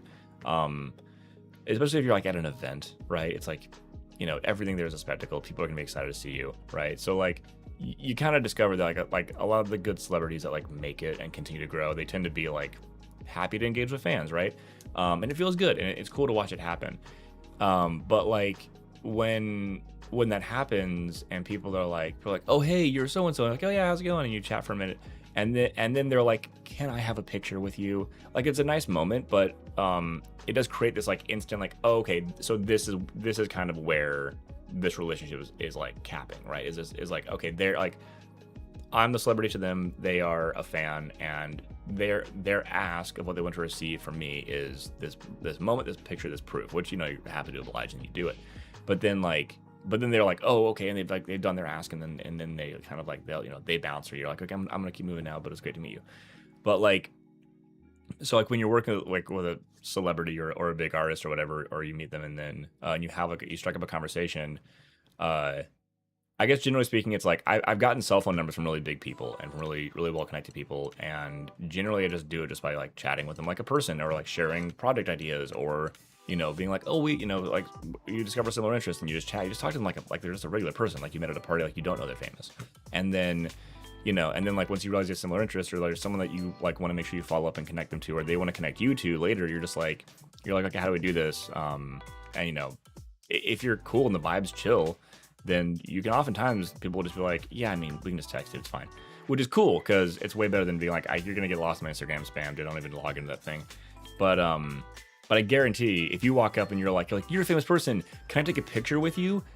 If that's how you like open it, you're never gonna get you're never gonna text that person. Like, they're not gonna give you their cell phone number. So yeah, it's like you really gotta just like make be not the like overly hyped fan where like the picture is this like golden thing that you're trying to acquire. So definitely worth noting that yeah, if you don't, it may be, you may be thinking of it as like a pride thing, but honestly, I can about guarantee you that any big artist that you've interacted with and had made a connection to, but then you don't ask them for a picture, they're probably honestly kind of relieved about that. So it's definitely worth noting. That's so cool. People know Straight Poison as an underground band more, so they recognize. Yeah, that's so cool, man. Yeah, that's like that's such a cool position to be in. It's one of the things I like a lot about being behind the camera too, is like, obviously I am, here I am on YouTube being the biggest streamer in the world, but like, generally speaking, it's like the people who recognize me are people who work in the industry and, or, watch my content or follow a lot of Black Magic stuff, but it's like, you know, I've worked on projects people have seen. I've done stuff that people have looked at. And it's nice that like if I want to just go to the grocery store and not have someone be like, you're the guy, like I can do that. But obviously, you know, John Cena can't even like sit down at a restaurant without someone like walking up and singing to him and being like, I sing for people, and him just being like, I don't want that right now, man, but thank you for coming by. So it's like I love all the clips of John Cena just being really nice to people that he's like trying to get them to leave him alone. Because he gets harassed. He gets harassed a lot, man. But he handles it with grace while also being like, please stop doing this. This is not an okay thing to do. Yeah, mad respect for how John Cena handles obnoxious fans in the wild, for sure. But yeah, being an underground band is sick. I think that there's a lot of, and we're just musing on this now, but I think this is actually worth noting for anyone that is like trying to like grow a brand, grow a channel, grow a personal, you know, identity on the internet, be known for what you do, or have like a business that you're known for. There is honestly, like, if you look at what your goal and your intention is, right? If you're like, I want to be Tom Cruise because I want to be super famous. I want to be Brad Pitt because I want to be super famous. I want to be whoever because I want to be super famous. It's like, you just want to be famous. Okay, well, you can just put your face on, you can put your face on any video and then just like, you know, pump $1,000 into AdSense and just put your face in front of people and become famous because people will recognize you. If you do something really cringe, people will recognize you. Like, whatever, you can just become famous. It's like, you know, I know it's like easier said than done, but in reality, if your goal is just for people to recognize you, there's all sorts of nonsense you can do on the internet and then like put some money behind it and just be seen. But like, if you provide value to famous people, or if you make stuff that the people who you respect and admire, and you make work that they respect and admire, like, to be your favorite band's favorite band is way cooler than being another popular pop band. Like, if you're making work, or you have a clothing brand that you know, that artists are like, dude, like the straight poison wear is sick, then like that rules. That's much cooler, because I'd rather have, you know, the couple dozen celebrities that I can just like text and be like, hey man, you know, what are you up to Saturday? Or like, I need your feedback on this thing. I'd rather have that than just, you know, I guess like a constantly exploding, you know, 12,000 people, you know, trying to blow up my inbox because of some viral video that I did. And like, none of the, like, those are all just like, you know, you're like your average consumer, basically. This community that we're building, where it's like more tight knit and we all like kind of know each other. I mean, I don't care if people call it parasocial or whatever, but like, we actually do know each other. I'm not just sitting here like making videos. You're not watching me in a bunch of movies and being like, I think I know him. Like, I'm talking to you. I guess this is not really parasocial. This is true. But yeah, like I think that it's more valuable to have like a few good connections with people who are like the right people to connect with and like communicate with, than to have just like this super wide fame for the sake of fame. There's just not much you can do with that. So yeah, I've kind of gone full circle and come to terms with a few things like that throughout my career. Straight Poison says, I got a family, man. I'm adding, man. I got a family. I couldn't imagine being as big as some folks. It is tough. It's true, dude. It's so tough. Like, you can't. And it's weird. It's weird when you're born a famous person's kid and you haven't gotten into the industry yet, because then everybody knows that you're that person's kid, and everyone's like, oh, you're this person's kid. And it's just like, imagine living your whole life where you don't really know. Maybe you do develop friendships as you go along, and maybe you know, because people prove themselves through the course of a friendship. But like, imagine not knowing when someone introduces themselves to you, if they know who like your dad or your mom is, but then two, it's like, are they only talking to me because I'm this person's kid? And ideally you form a real bond, a real relationship with people, but even then it's like, would we have formed this real bond if I hadn't been a famous person's kid and they had found me in the first place? So it starts to feel weird, like how much of your identity is your own, and how much, you know, I'm not trying to make this into a whole like nepotism deep dive, but like at a certain point, yeah, you do start to wonder, is this something that like, can I trust anyone? I mean, this is the problem, like being, you know, back in the day of like kings and queens and dragons and castles too. It's like, when you are the king, you can't trust anyone, dude. There was a whole movie with I think what's his name? Was it actually called The King? Was it literally called that with our favorite space kid. So this is funny. The term twink has become like an endearing term for just like thin, handsome people, thin, youthful looking, handsome people. But yeah,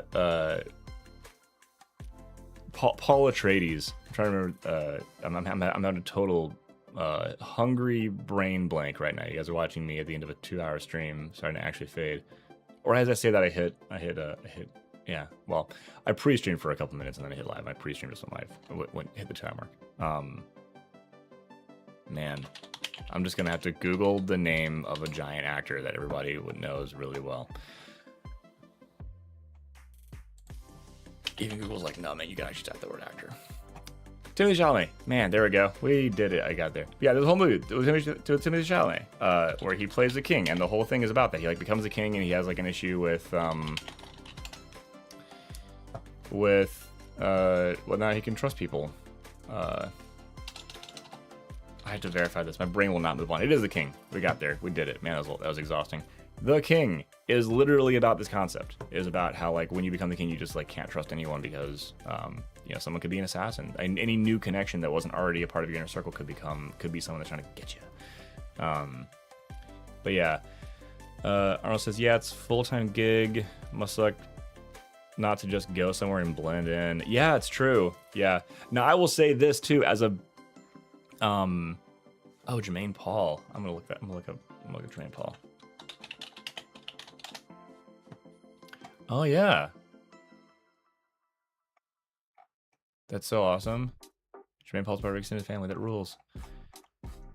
But yeah, so yeah, Arnold going places and not being able to blend in. So this is the thing. I'm very fortunate to. It's honestly a good thing that I am like a naturally high energy, easily distractible, like ADHD kid that became an adult professional, because I grew up just already being like, what's up, everyone, disrupting class, haha, I got jokes, check it out, hey, look at this cool thing I made. I was like folding paper cranes and like cutting like all of my grid graph paper from school. I used to actually like draw out diagrams because I'll like build these in my head. I would deconstruct. This is such like super nerd shit. I would imagine 3-dimensional shapes, and then I would deconstruct them into flat forms, and then I would add tabs so they could be attached together. And so I would like take geometric shapes in my head, fold them out flat, imagine the tabs for where they'd had to be glued so that you could actually make them into shapes, and then I would draw them out on my graph paper and cut them out, score and fold the tabs gently, and then I would like fold together these geometric 3-dimensional shapes. Which is like a quiet project. Then I had all these like cool 3D graph paper shapes that I was like constructing and gluing instead of like doing class assignments. And then like other kids would be like, "Whoa, that's cool. How'd you make that?" And I'd be like, "I can show you." And I would like, and of course I was like distracting everybody with like 3D objects. But like, yeah, I grew up a disruptive kid in class, and teachers used to be like, "Oh, like he is one of those kids, man. He's like a huge personality. Like, if you walk into my class, you may not know any kid's name, but within 5 minutes, you're going to remember Clifton Stommel," which is cool looking back at that now, because I'm like, oh, yeah, like, the signs were there. I was going to become someone who actually engages people. And no surprise, I'm now live streaming because I freaking love doing this. But, like, the reason I say I'm lucky about this is, like, I can't blend in anywhere. I am 6'7". I am a 2-meter tall dude. I am giant. Like, when I walk under doors, most doors in America in current manufacturing are 6 feet 8 inches tall, which is a full inch taller than I am. And I do not clip my head under most doors. However, in the past, and there are a lot of buildings from like the 70s, 60s, 40s, and beyond and earlier, that door frames were for a while 6 feet 6 inches tall. And some door frames were even 6 feet 5 inches tall. And so after clipping my head on a bunch of doors in random old buildings, I duck every time. And like, occasionally someone's like, "You're not that tall." And I'm like, I know. But you can't take the risk, and you just Pavlovian response, get used to doing it. But when you are when you are 2 meters tall, when you're 6'7" dude, and you walk through rooms, and every time you walk through a door you duck, people really feel your presence. People notice it. They see you. They're like, holy cow, you literally are taller than everybody. People can find me in the store who go like, we go shopping, and I'm in between the aisles, and people like, you know, like full grocery store aisles are obviously too tall, but like if there's like divider aisles where you, I guess block push is not a thing anymore, but like literally I don't play ball. No, I don't. I was varsity tennis and swimming. I'll tell you, my serve was crazy because I could get like a lot more downward angle than most people. So I had a mean serve for sure. But yeah, like I am not capable of blending into the crowd, so it's a good thing that I'm not introverted naturally. I'm very much an extroverted personality, and I like talking to people. I like being seen. It has become a part of my identity. It does make it hard to be in really, really, really, really, really, really big crowds, like at giant concerts with like 10,000 people. That is a difficult thing for me to deal with because I'm so used to being noticeable wherever I am. But when there are that many human beings, my height doesn't really stand out. Like unless I was the guy who played the monster in, you know, in back rooms, like that actor, I'm sure would still stand out in a crowd of 10,000 people. But yeah, I definitely. I definitely needed. I don't know. I think I would be miserable if I was a tall person who was naturally introverted, and I think that's how you end up seeing these tall people who are like hunched and like have like terrible posture. Is I think because I have to do my backup. Even as they got taller, they kind of tried to stay eye level with everybody, and their body kept growing. And so you see these tall people who have really bad posture because they tried to stay eye level people and like not, you know, literally keep their head down and try not to be like noticeable.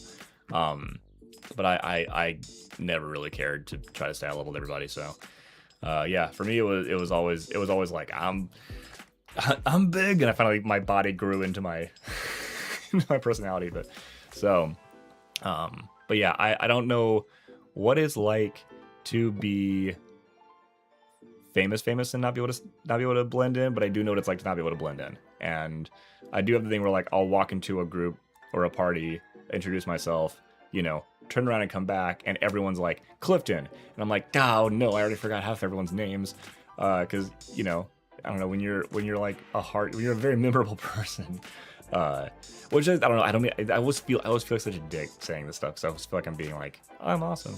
But I know that I'm memorable. I know that people remember me. It's hard to forget the 6'7" dude who, like, you know, walks in grinning and making jokes right away.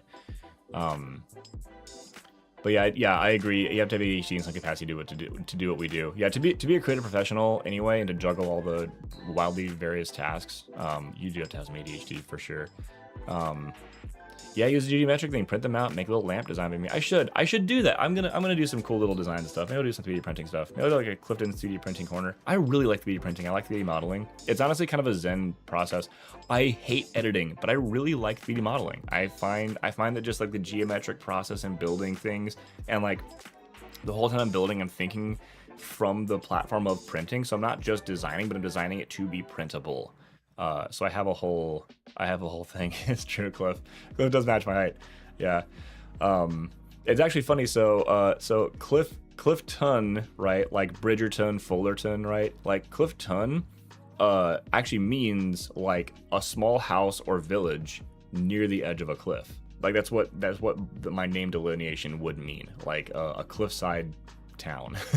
And then Stommel, hilariously, or Stommel, is a German name that means short and stocky, which is really funny because I am definitely not that. The Swedish genes definitely overtook the German genes in my my DNA. So I should do more pickleball. I finally learned pickleball recently with some friends. Pickleball really blew up, man.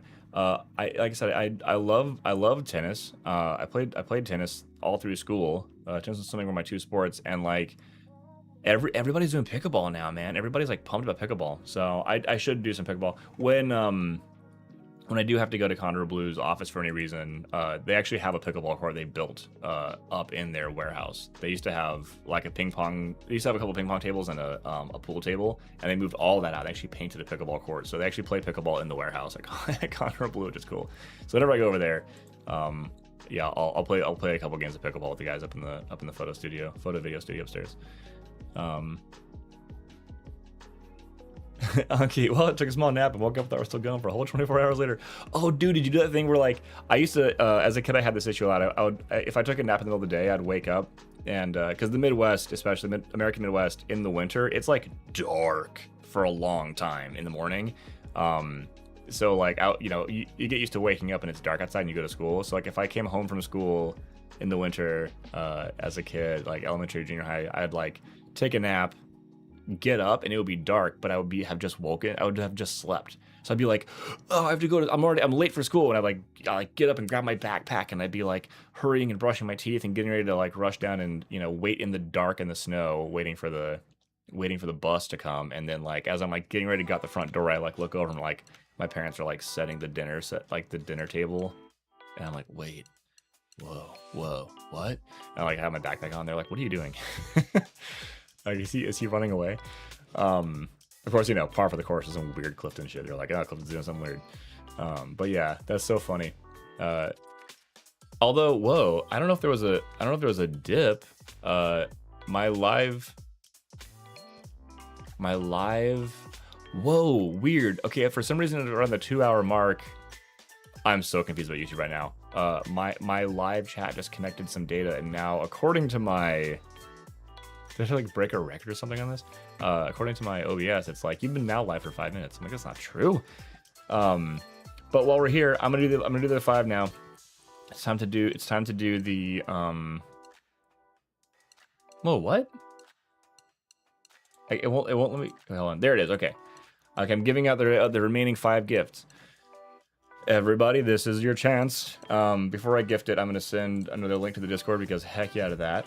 In case anyone missed it earlier, or if we have any new lurkers hanging out that want to join this super sick community of really cool people, I'm gonna copy that again, and I can pin it. 1 pinned. 2, another fresh massage. This is the group again. And it rules. Okay, cool. So fresh Discord link for any super cool Giga Chad,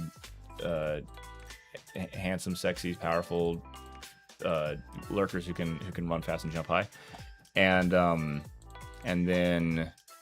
I'm gonna gift these other 5 because it's the last day to gift them. So I'm gonna gift 5 more memberships, and anyone that hopefully did some troubleshooting and figured out how to get it set up where they can receive gifted memberships.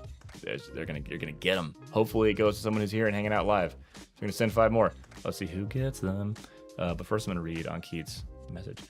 I had something similar when I was in college, as on Keith, except writing my final year assignment made me so conked. I woke up from a nap one afternoon and forgot what day or date it was. Oh yeah, one time. I feel that one time when I was in college. So I really played with sleep deprivation as a like I don't know, I was like experimenting on myself with sleep deprivation. I wanted to see how far you could go with sleep deprivation before actually collapsing under the weight of exhaustion, because that is a thing, like your brain will just like shut off and click you off. So I was like training myself to stay awake through that, which apparently is like can like hurt you. I didn't realize that you could like if you actually never sleep, you like can die from that apparently. But like I was like pushing myself past the 3-day mark for sleep deprivation on a regular basis, and I actually hit a point that I was able to keep myself awake through sheer force of will. And when you don't sleep at all and you aren't stimulating yourself, so you like aren't tricking your body into thinking you aren't asleep or whatever, they don't need sleep or have energy, you will like actually literally hallucinate. You'll like have like auditory and visual hallucinations. And I pushed it so far that I came back to my dorm room one day, just like sleep deprivation tripping basically. And I was like, okay, I got actually lay down. Like I finished my stuff. It's the weekend. I'm gonna go to sleep. And I went to sleep, and I was so unconscious on like Friday night. And then there was a knock on the door of my dorm room. And it was just like, the like police knock. It was like a police knock. And they were like, everyone okay in here? And I was like, what? And it like jolted me out of my immensely deep sleep. I didn't even dream or anything. And I was like, blah, blah, blah, fine. And then they're like, we're coming in. And I was like, what is happening? And then the door opens and literally a police officer walked into my room. And I was like, it's just me in the dark in my dorm room. And I'm like, and I'm thinking like, okay, it's Friday night. I just went to sleep. What the heck happened? And they were like, are you okay? What happened in here? And I'm like, I don't know, man, I'm sleeping. And they're like, are you messing with us? I was like, why is the police in my room? I was like, is it still Friday or is it now Saturday? Because it was still dark outside. And the police looks at me and he turns to someone behind him who's like outside the room. He just goes, someone's messing with us, and leaves. And I was like, what? And so I like clambered out of bed, and I was like, and I found my roommates, and they're like, I don't know, man, someone like, you know, I think someone pranked or whatever, and like called the police and said that someone was like in danger in this room. And I was like, okay, I'm going back to sleep, man. I'm like super fried. Like, you know, I gotta be ready in a couple more days, and I gotta catch up on sleep. And they're like, couple more days, dude. Tomorrow's Monday. I had slept for like 48 straight hours and just like was unaware. Like I had managed to make myself so tired through sleep deprivation, like experimentation, that I like literally slept through Saturday and like into Sunday night. And I was like so dehydrated, and I just was like unaware of anything. I assume I must have gotten up at some point in there to like go to the bathroom or something, but I have no memory of it. Like anything that happened in that 48-hour block, I have zero memory of. My brain just was not working. It did not log anything to long-term memory. So I mean, unless like Sleep Clifton like made a prank police call or something. But yeah, like I literally just like vanished from conscious existence for 48 hours from Friday night to Sunday night, and was only awoken because like a police officer came busting into my room in college. That was the end of my sleep deprivation, my intentional sleep deprivation experimentation. And on that note, I'm going to send these 5, and then I'm going to read Ankit's very cool comment. Sending 5. Here we go. Click. Let's see who gets them. Drum roll before Ankit's message. Brrrr. Okay, we got John Martins. Oh no. John Martins, Scarface. That's funny. Los Exo, Random Palmetto, and the Third Chimpanzee. That's a great username. Who is that? I want to see the Third Chimpanzee. I want to see the channel.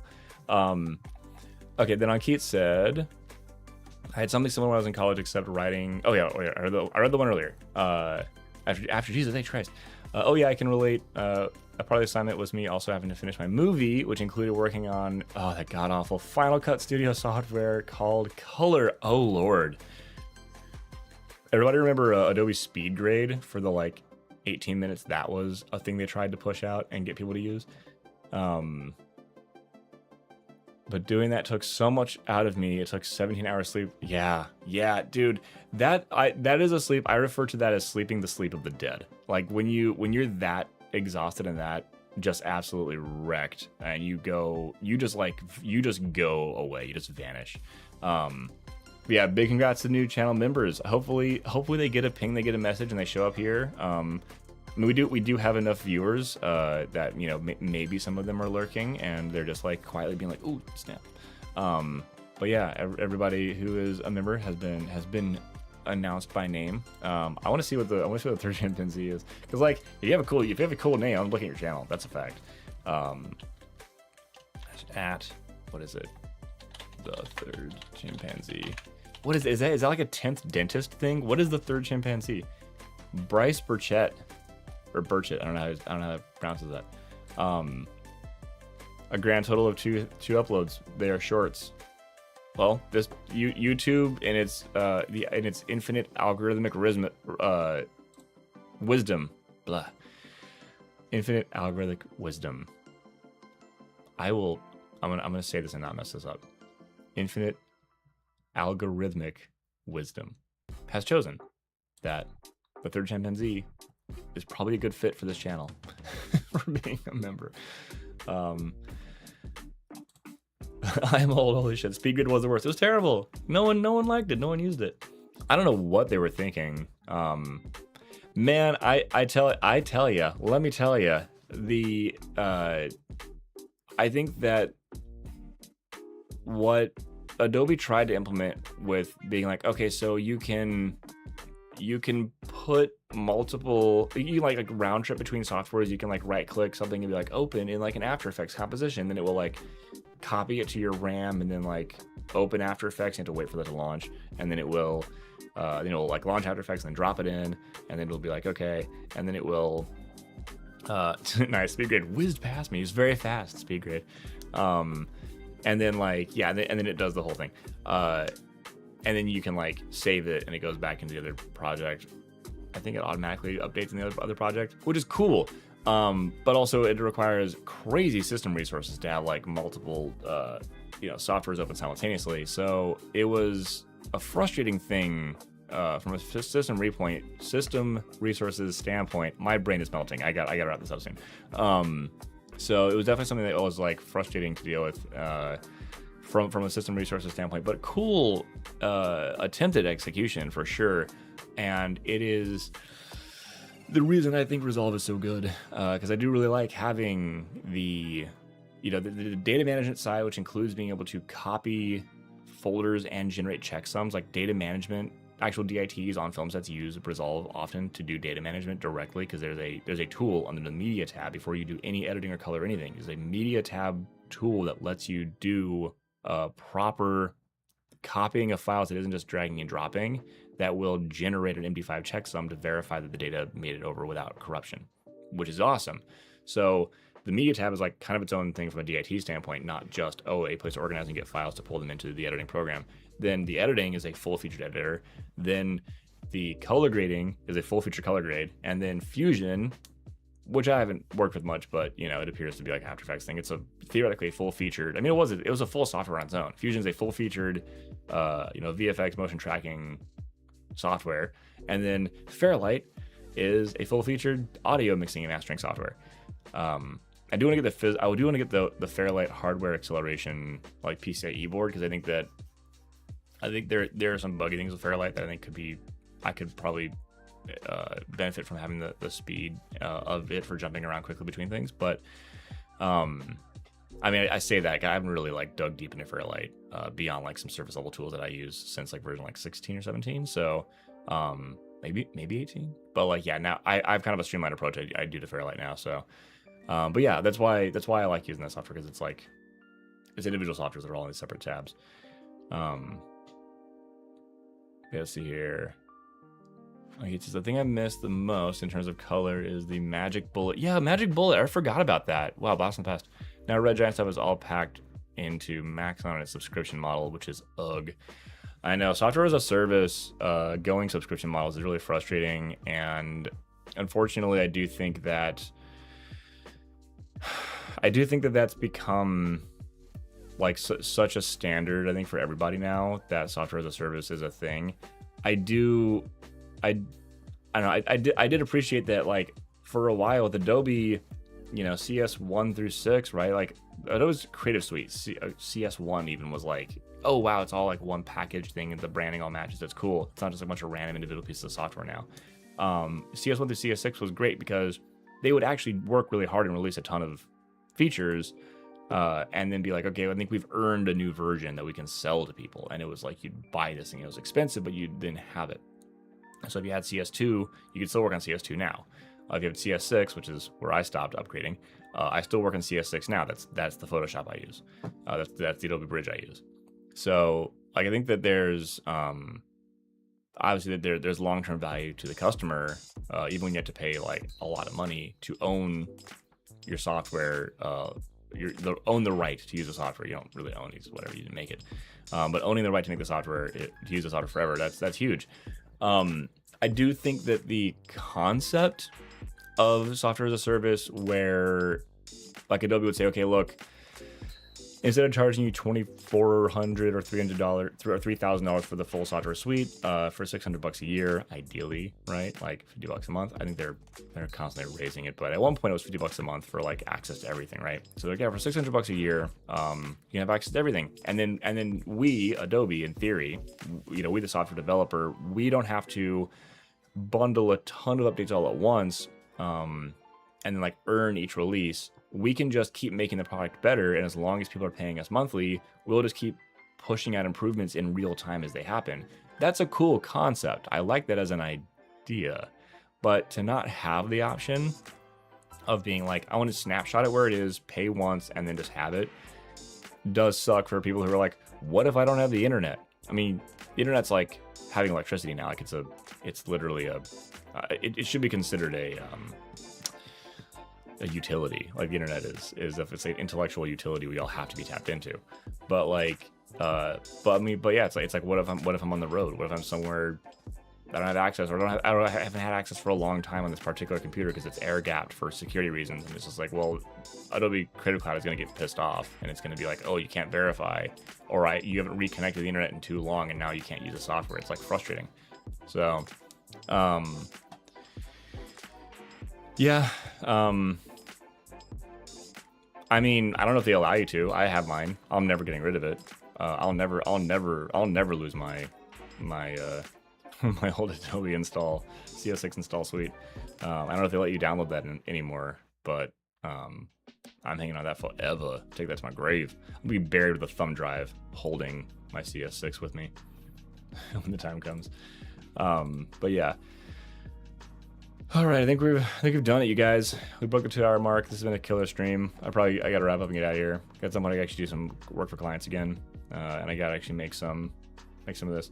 Yeah, Adobe's majorly fallen. I mean, not that they were ever like a beloved saint, you know, just like doing the right thing for people, but definitely fallen from grace. I would say Adobe, as I have defined the term of evil, Adobe has definitely gone to the dark side, and did so a long time ago. So,